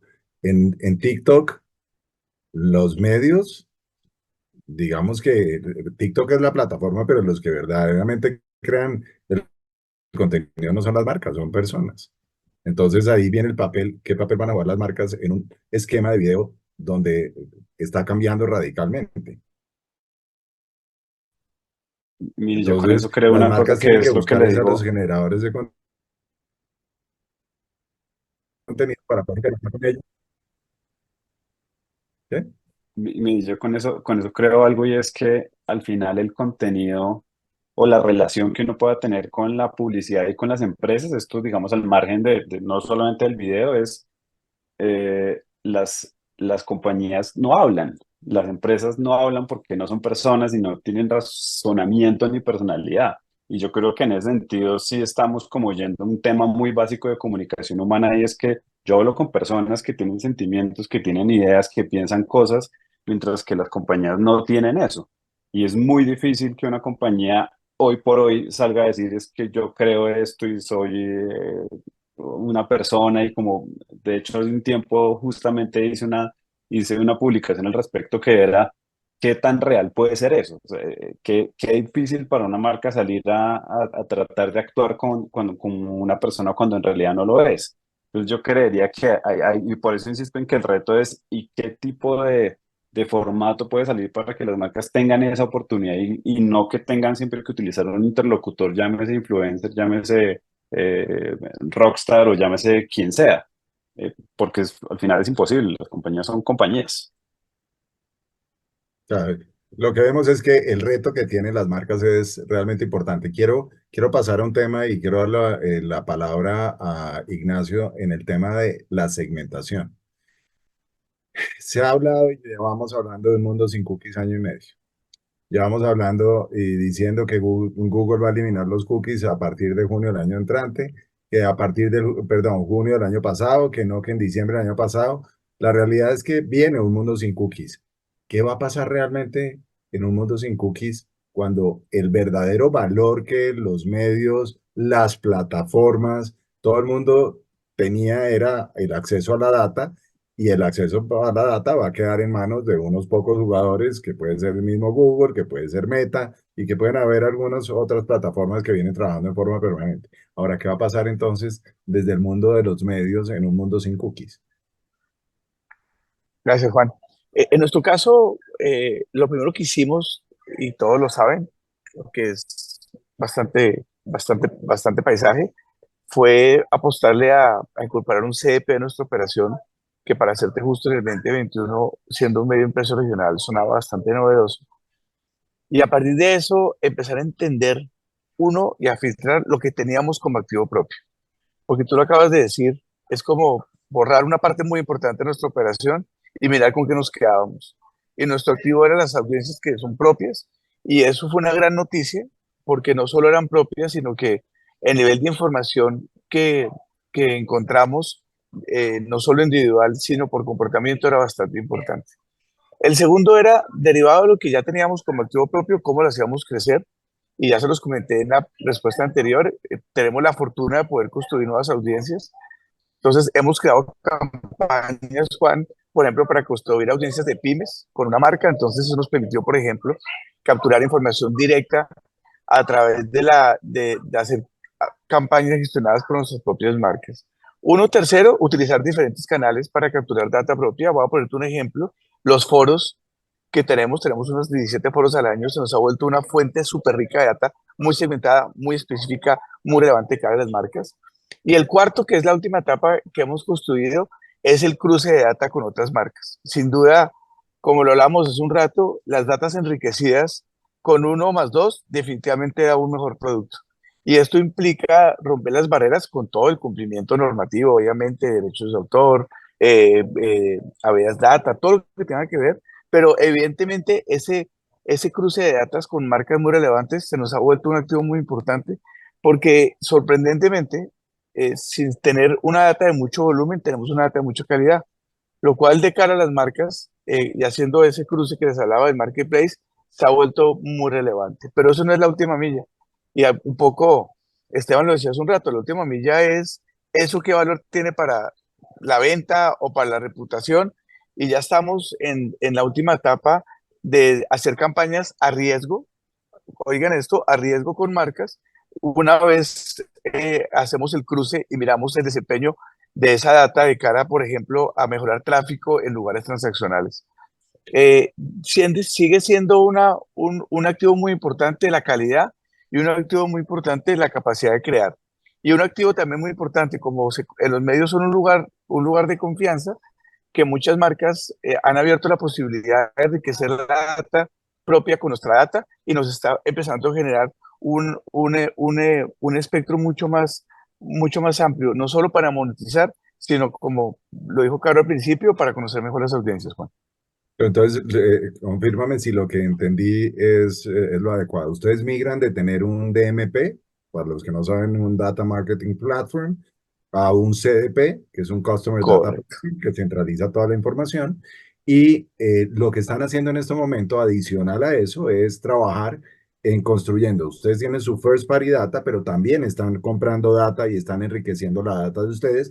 Y con los partners con los cuales trabajan, también ustedes les ceden data. Es decir, hay un intercambio de data de First Party Data con Second Party Data y Third Party Data. O sea, están mezclando todo para que todo el ecosistema, digamos, del grupo tenga todos los días mejor data. Eso es lo que eso es lo que está Es exacto, sumado a que estamos creando nueva data a través de las verticales sí. y generando más ingesta, como te imaginas, con contenido en canal de YouTube o contenido en diferentes canales, lo cual nos permite definitivamente, y pongo un tema que ya es público, creamos, por ejemplo, una sociedad con un banco para el sector inmobiliario y irnos metiendo en nichos muy específicos de mercado, sin ninguna duda nos permite ir profundizando capas para ir teniendo data de mayor valor. Ok, esto es bien interesante para que todo el mundo lo sepa. O sea, la migración, hay una cosa que es importante y es que los CDPs, pues desafortunadamente todavía el valor de un CDP es muy alto. Entonces, digamos que no es accesible a muchas compañías, pero la tendencia es clara. O sea, la tendencia desaparecen los DMPs y migra todo al tema de los CDPs. Natalia, tú en el tema de data, cuéntanos en el tema de influencer y le doy el paso después a Esteban para que vaya pensando en el tema de data. Yo sé que Meta, pues las variables de segmentación que tiene son importantísimas, pero en el tema de influencer marketing, ¿qué tanta data realmente hay o qué tan accesible es la data en el mundo del influencer marketing? Pues mira, para nosotros específicamente en Goldfish, la data es supremamente importante. Nosotros, de hecho, como compañía nos consideramos una agencia 100% data driven. Y esto se da porque nos aseguramos realmente de analizar la data en todos los momentos de la campaña. Por ejemplo, nosotros, ¿cómo usamos data en Goldfish? Lo primero es para elegir a los influenciadores. Entonces, para elegir a los influenciadores, de hecho, nosotros desarrollamos el Goldfish Score, que es un indicador propietario de Goldfish que lo que busca es seleccionar a los mejores influenciadores para cada marca, que al final esta es la manera en cómo segmentamos en el influencer marketing y es con la selección de los influenciadores. Entonces, este indicador, por ejemplo, tiene métricas cualitativas que son importantísimas, que es obviamente pues la calidad del contenido y qué tan original es y qué tal es la producción y obvio pues si yo vendo ropa deportiva y es un creador de contenido de fitness, pues hay un match. Pero ahí entran un montón de data cuantitativa que es muy importante. Y entonces ahí empezamos a hacer un análisis, por ejemplo, de cuál es el análisis de la audiencia objetivo o qué porcentaje alcanza de hombres o de mujeres o de qué edad o de qué país o de qué región, cuál es el alcance que me brinda con esa campaña, cuál es la credibilidad de la audiencia, que esto se mide básicamente principalmente cuál es el porcentaje de cuentas sospechosas que tiene el influenciador o de fake followers. ¿Cuál es el engagement rate? ¿No? ¿Qué tanta interacción tienen los contenidos? ¿Cuál es el costo por 1000 impresiones? ¿Cuál es el costo por engagement? Y así tenemos un montón de variables cuantitativas en donde analizamos la data para asegurar que hay un match perfecto desde la elección del influenciador. También digamos que analizamos la data para setear los KPIs de la campaña. Nosotros digamos que analizamos la data para saber si vamos a llegar a 1 millón, si vamos a tener 100.000 interacciones, si vamos a lograr vender tantas unidades, etcétera. Y lo más importante es que a través de la data podemos analizar realmente cuáles son los resultados que obtenemos en la campaña. Y no solo a través de las métricas de desempeño como cuántas impresiones o cuántas engagements generamos, sino también medimos, por ejemplo, con relación en lo que yo le pagué al creador, cuál fue su CPM o su CPE Y lo más importante es que medimos cuál fue el retorno sobre la inversión que tuvo la campaña. Entonces, mira que la data la estamos involucrando en absolutamente todos los momentos, por decirlo así. Y adicionalmente, pues internamente tenemos muchos procesos en la compañía en donde analizamos data para setear benchmarks, para setear, ¿no? Un montón de cosas, digamos, que es muy relevante. Ok.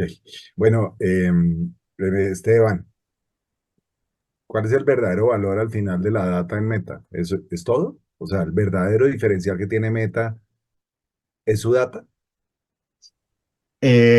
Juan, me voy a devolver un poquito porque es que este tema es muy amplio. Por ejemplo, Natalia habría más que, me parece que de data nos hablaba de las métricas. Yo me voy a enfocar específicamente en el tema de data privada de personas, así como el tema del contenido que hablaron ahora y por ahí me parece que llegaron a la conclusión de regulación. Nosotros desde Meta, por ejemplo, con los temas de contenido, hay un batallón de personas, más de 40.000 personas a nivel global trabajando en temas de moderación y en temas de verificación de contenido, con todos estos temas de la veracidad de los periodistas, algo que en el mundo algo antes nunca sucedió. Y pues Ignacio, que está acá, el colombiano, sabe que un periodista tiene free speech, libertad de expresión, y puede tener algún interés político inclusive, y nadie lo tiene que verificar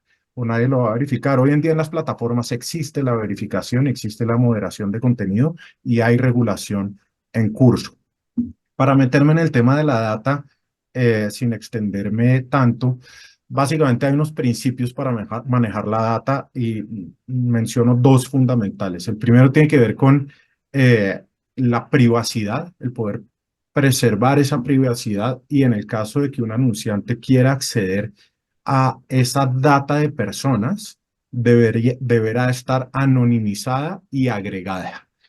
La segunda parte tiene que ver con darle el control a las personas sobre el manejo de sus propios datos, de sus datos privados. Por supuesto que Meta tiene más de 4 billones de personas en todos sus servicios. Casi que la mitad de la población mundial usa alguno de los servicios de Meta mensualmente. Mm, pero esa data no está disponible para todo el mundo. De hecho, la data está encriptada. Así que cuando una compañía quiere acceder a una campaña, lo que va a necesitar hacer es construir su data, su propia data de fuentes primarias. Para esto hay campañas de generación de leads, donde la persona voluntariamente le entrega sus datos a una compañía, vamos a decir, a un fabricante de automóviles que quiere vender en un concesionario. Si esa persona quiere comprar un carro, le tendrá que dejar sus datos al concesionario de automóviles para que lo contacten. Lo mismo para un banco con una tarjeta de crédito, para cualquier persona. El tema de la data, cada compañía lo tiene que construir de fuente primaria o puedes salir a comprarlo, pero Meta no vende la data de sus usuarios. Eh, Hay otras compañías que se dedican a ese negocio, no es el negocio del Meta. El negocio publicitario de Meta es ayudar a las compañías y a todo el tejido empresarial a crecer gracias a que tiene un motor de descubrimiento enorme en los billones de personas que mundialmente se meten a las plataformas, y donde los productos, y esto ustedes van a poder completar la otra parte de esta frase, son los productos los que encuentran a las personas y no al revés. No son las personas buscando productos, sino productos buscando personas. Y ahí están todas esas audiencias para que la eh, plataforma encuentre resultados para cada uno de esos productos, lo que me lleva, y me alargué un montón, perdón, al tema de la segmentación, que para nosotros no es segmentación, para nosotros es personalización. Eh, Hoy, de hecho, como lo mencioné, el tema de inteligencia artificial lo que pretende es que haya personalización en cada uno de los mensajes publicitarios de las marcas, porque cada persona va a hacer clic con un mensaje distinto. Hay algo de un producto, bien sea su precio, algún atributo funcional, emocional, intrínseco, extrínseco, que le va a hacer clic a una persona y va a generar preferencia por esa persona o un cambio en comportamiento o alguna acción. Entonces, eh, espero haber respondido, me explayé un poquito, pero este tema en Meta es absolutamente importante y es la data el motor que mueve, el motor que mueve, por supuesto, el insumo que mueve ese motor de descubrimiento, eh, pero haciéndolo de una manera muy responsable y dándole opciones a las personas para que puedan manejar sus propios datos. Entonces, de ahí paso a algo que me da vueltas y quiero preguntarle a Manuel. Manuel, en el tema de retail media, con la data que hay de todos los retailers en forma permanente, uno de los negocios importantes es la venta de data a terceros. Es decir, yo como compañía puedo llamarte y decirte, oye, me interesa comprarte la data de X, Y o Z perfil de usuario. Juan Carlos, más que eso, igual sí hay modelos de negocio para venta de audiencias, pero más que eso, lo que se ofrece en retail media a través de la data son, lo primero es, con la data tú tienes una posibilidad de generar muchos insights a través de la analítica y poder entender mucho más ciertas audiencias con las marcas. Ese conocimiento también lo ofrecemos y ofrecemos los canales en los que podría pautar esa marca. Entonces, si yo me voy, ejemplo, a canales de terceros como Meta o Google, en donde tenemos una audiencia específica, yo le pauto a esa audiencia específica con un contenido eh, dirigido a esa audiencia. Entonces, nosotros también prestamos el servicio de retail media va más allá de vender unas audiencias a cómo trabajar colaborativamente con las marcas para crear un, como una meta o un objetivo en términos de comunicación que tenga la marca a ciertos perfiles. Por ejemplo, yo puedo decirle a una marca qué clientes han abandonado esa marca, qué clientes compran su marca competidora, etcétera. Entonces podemos comenzar digamos que a jugar con todos esos datos y poderle entregar mucho más que solamente la venta de audiencias. ¿Cómo funciona esto? Y es muy similar a lo que mencionaba Ignacio, teniendo plataformas como un CDP que permite organizar la información. En Cencosud estamos ya con un CDP que nos permite organizar toda la data, con ecosistemas MarTech que nos permite a nosotros ser mucho más eficientes y efectivos, automatizando todas las comunicaciones, incluyendo inteligencia artificial, que llegando ya al punto en donde decía Esteban, ya no estamos hablando de segmentación, estamos hablando de personalización y de la hiperpersonalización y cómo llegar cada vez más al cliente de una manera en lo que el cliente realmente le gustaría. Entonces, para responder tu pregunta, más que vender audiencias, que también puede ser un modelo de negocio que se podría evaluar, es cómo crear toda una campaña en general que permita pautar dentro de nuestros medios propios, en los medios de terceros, dentro de nuestras tiendas, en canales de mailing, SMS o incluso WhatsApp, canales dirigidos, para poderle llegar al cliente al canal que es más propenso y con eso, adicionalmente, la marca podrá entender basado en su objetivo si es de alcance o si incluso es de ventas, poderle decir al cliente si tuvo ventas incrementales porque lo podemos medir de esta forma. Entonces es un ecosistema bastante grande que nos permite trabajar de manera colaborativa con las marcas, incluso con otros medios. Ok, y entonces esto me da pie para un tema que me encantaría que Camilo Ramírez nos cuente. Si Cencosud es una marca que recibe y capta data de todos sus usuarios por sus diferentes plataformas, muchos de ustedes saben que yo he hablado mucho del concepto de marcas como medios.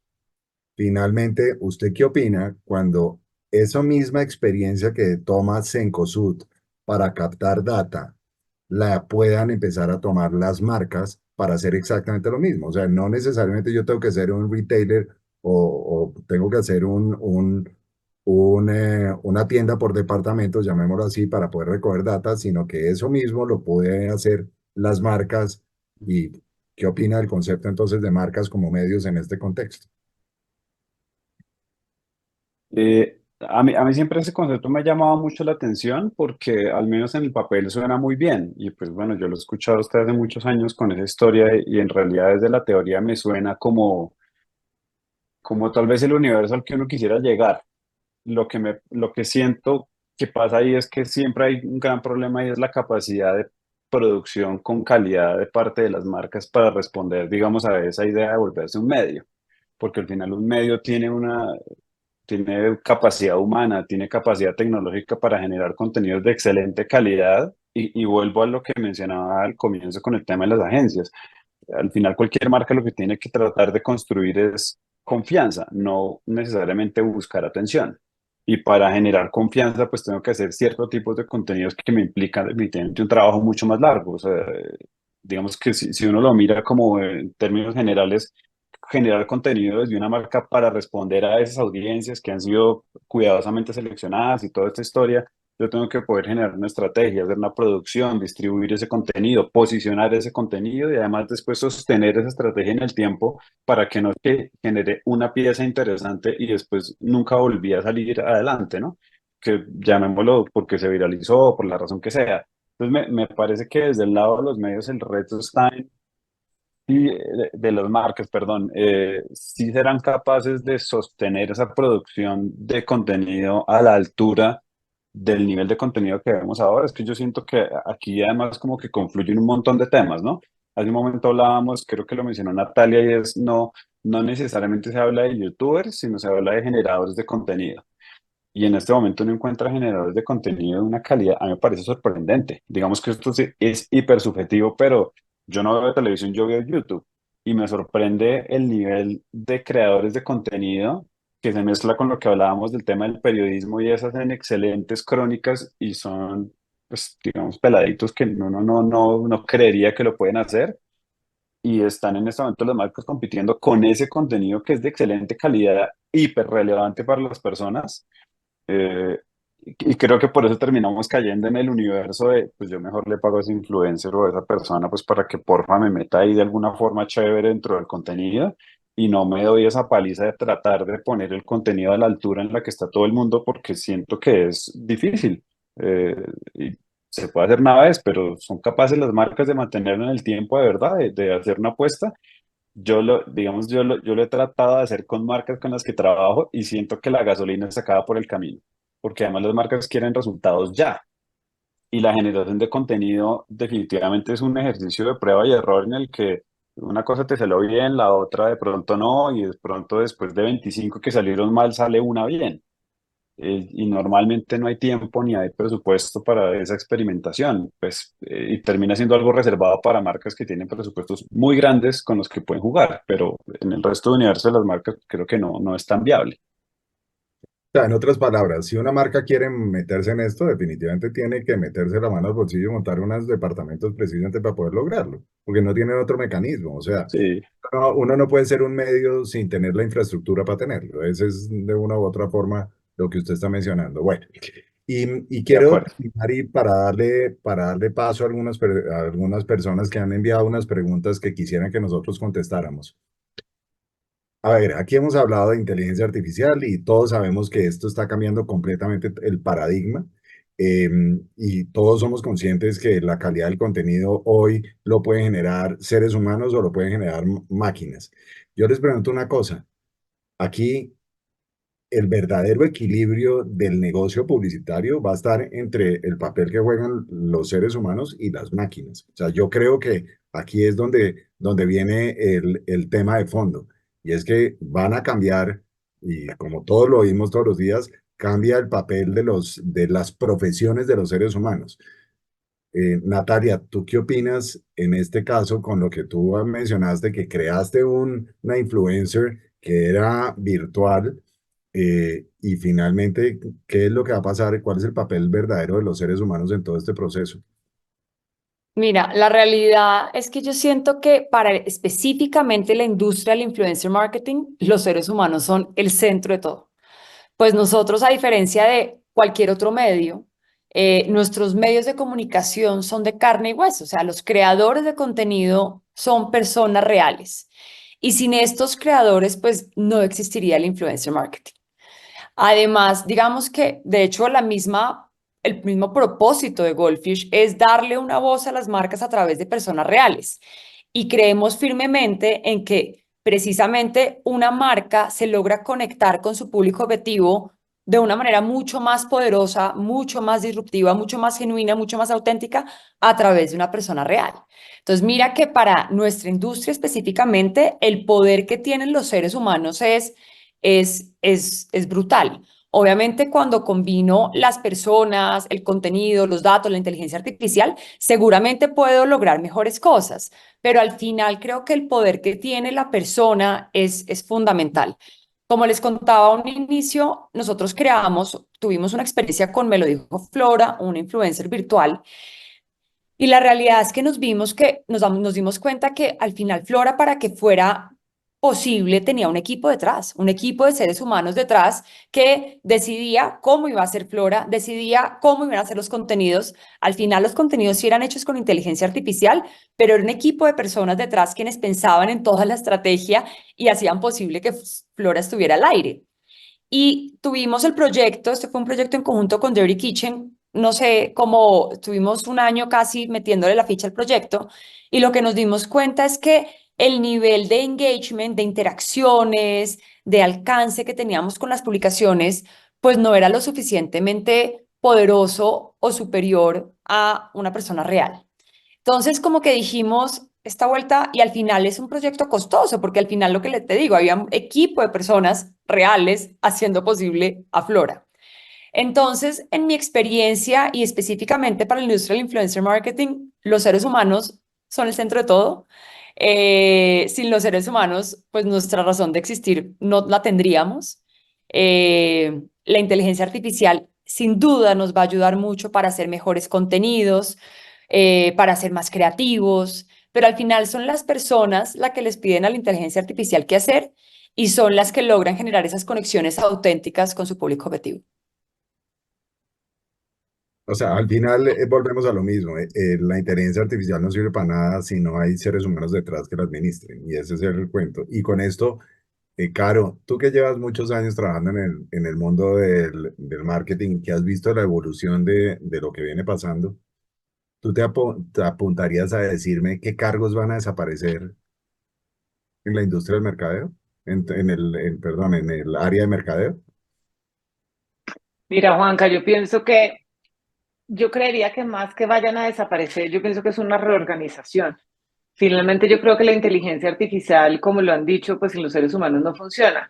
¿Y qué va a pasar? Si hablaríamos entonces sobre una persona que está planeando una campaña de publicidad, quien está haciendo un análisis de pronto de lo que arroja una data, hoy por hoy puede que haya una cantidad de actividades que claramente las pudiera hacer ya una máquina o un tema de inteligencia artificial, pero es que necesitamos más estrategas. Entonces, lo que yo creo es que podemos es reubicar las personas, más que se acaben, porque sí existe un trabajo que es táctico, es un trabajo además que puede ser, que no requiera de pronto alguna estrategia muy grande de una persona que esté además haciendo un análisis, sino que ya el análisis y las cifras se las está arrojando una máquina. Entonces, finalmente allí sí pudiéramos hacer esos reemplazos, pero aquellas personas que hacían un trabajo muy táctico pueden pasarse más a la estrategia, hacia el pensamiento, hacia la evolución y hacia la creatividad de la campaña per se. Entonces, para mí es más un tema de reorganizarlos, más que de acabar. ¿Por qué? Porque la inteligencia artificial te puede minimizar tiempos, te puede ahorrar plata y no tienes finalmente que ir sacando por ir sacando, sino reorganizar y hacer que las personas brillen en un puesto diferente a lo que vienen haciendo hoy automático, que eso sí lo puede hacer una máquina finalmente. Y entonces la pregunta a los demás. ¿Alguno cree entonces que los cargos actuales ya tienen claramente definido que se van a transformar? Podríamos decirle entonces, Caro, que no es que se va a reorganizar, sino se van a transformar. ¿Alguno de ustedes podría decir, hombre, yo me estoy dando cuenta que estas personas del área de mercadeo van a tener que transformarse y van a terminar haciendo X, Y o Z cosa? ¿Alguno me podría decir?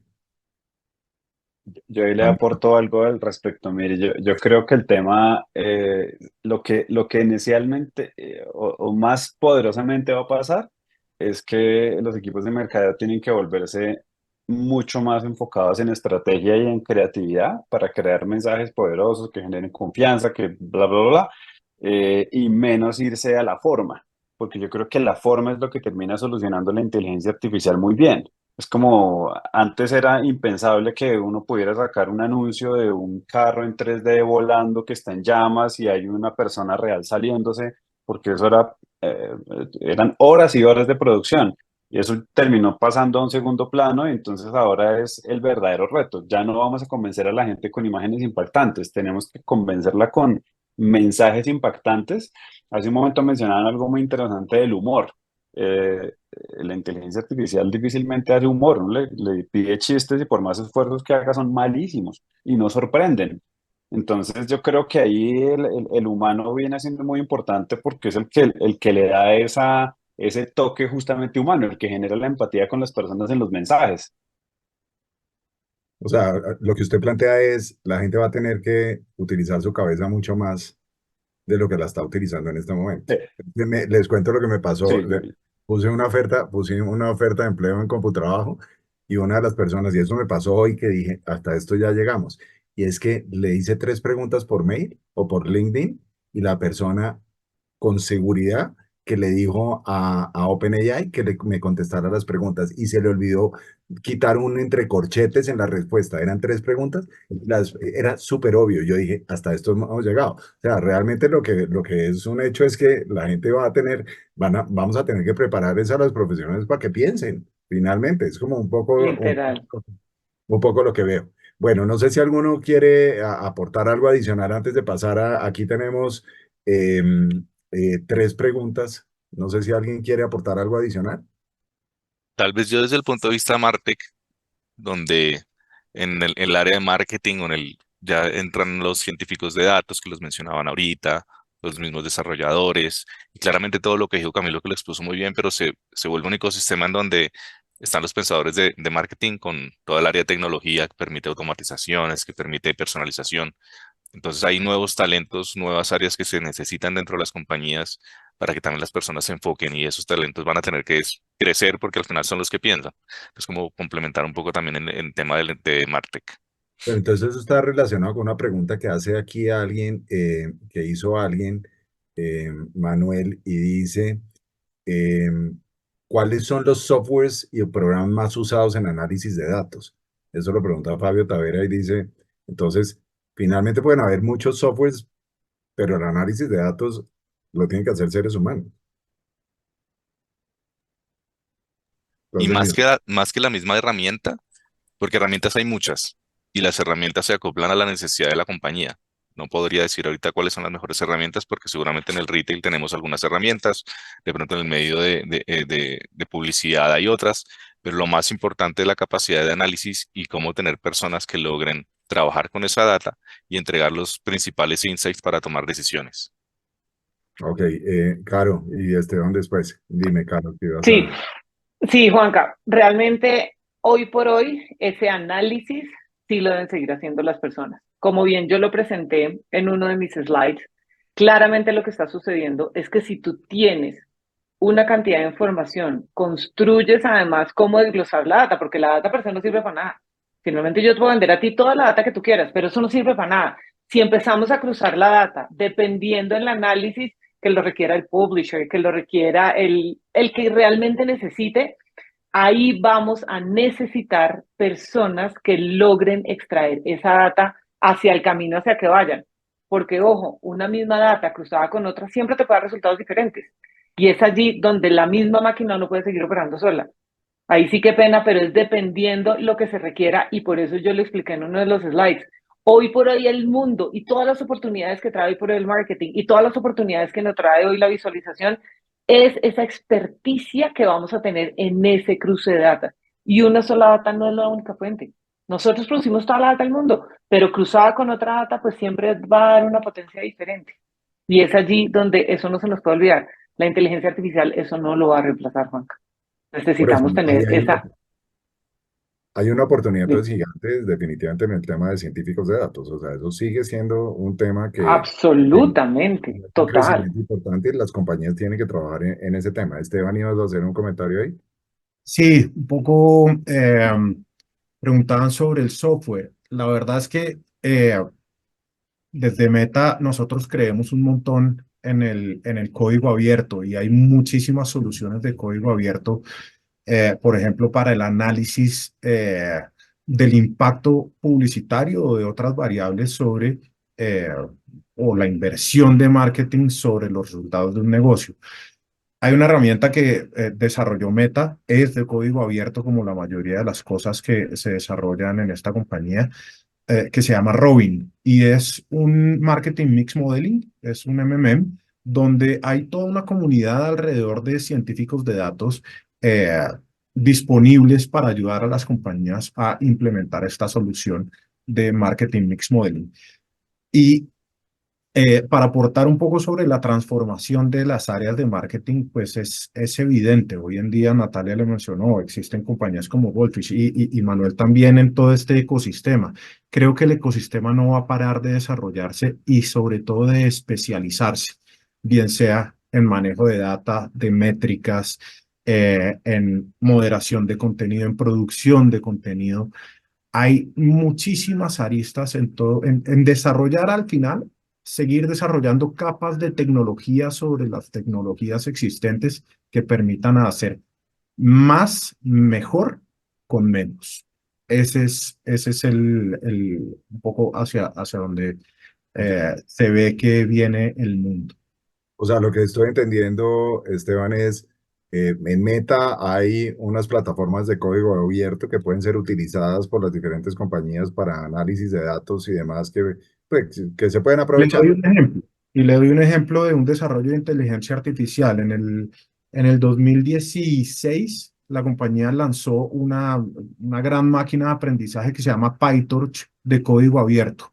Es tanto de código abierto que el piloto automático de los automóviles Tesla está construido sobre PyTorch. ¿Ok?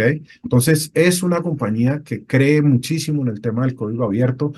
La apuesta del metaverso que tiene el fundador de la compañía, que sigue vigente y se le sigue invirtiendo muchísimo dinero, es una solución de código abierto distinta a el iOS o a Android, que son autopistas de código cerrado, donde los dueños son dueños de todo lo que corra por sus autopistas, ¿no?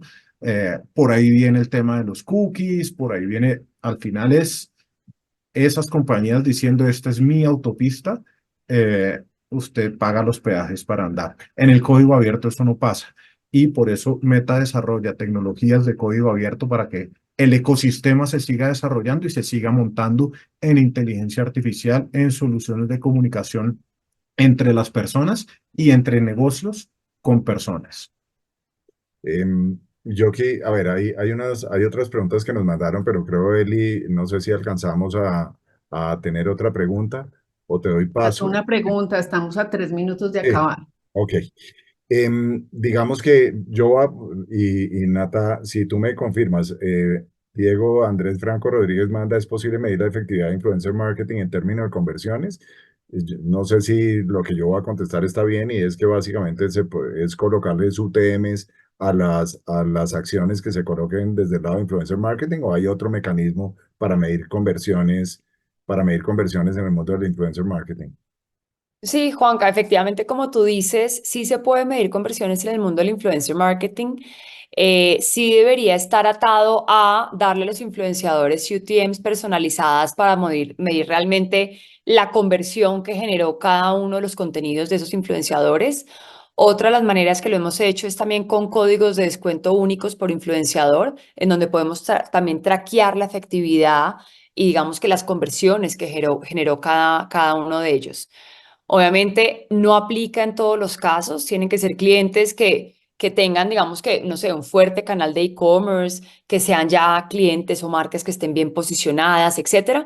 Pero claro que sí lo podemos medir. Incluso nosotros en Goldfish hemos llegado a modelos de pago por resultados, en donde le pagamos al influenciador un porcentaje sobre las ventas que genera. Entonces, mira que sí se puede, y ya sea sobre las ventas o sobre las descargas o sobre los registros, dependiendo lo que sea el lead del cliente, pero hemos llegado hasta ese punto y lo hemos podido medir. Ok. Y Manuel, y esto me da pie, en el modelo de retail media también existen modelos de pago por resultados. En este momento, dentro de lo que hacemos desde Cencosud, no hay pago por resultados. Lo que hay son modelos digamos que de construir de la mano y en términos de aprendizaje, pero no hay pago por resultados todavía. Todavía no hay. Ok. No. Bueno, pues hay otras preguntas. Lamentablemente el tiempo no nos dio. No sé, Eli, si quieres seguir entonces para darle el cierre a nuestro panel y pues de todas formas darle las gracias a todas las personas que nos acompañaron y les doy acá entonces paso a Elizabeth para los comentarios finales.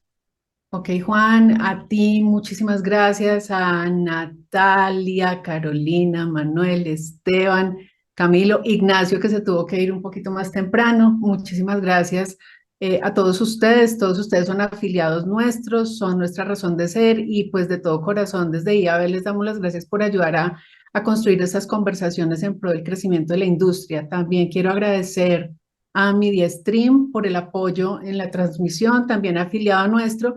Y pues contarles a quienes no saben y no tienen claro, las mesas, como ven, aquí están los representantes de cada una de las mesas. Las mesas son unos espacios de conversación que tenemos exclusivos para afiliados en pro del crecimiento de la industria. Entonces, pues quienes estén interesados en hacer parte de esto, solamente contáctenos y esta conversación estuvo muy poderosa.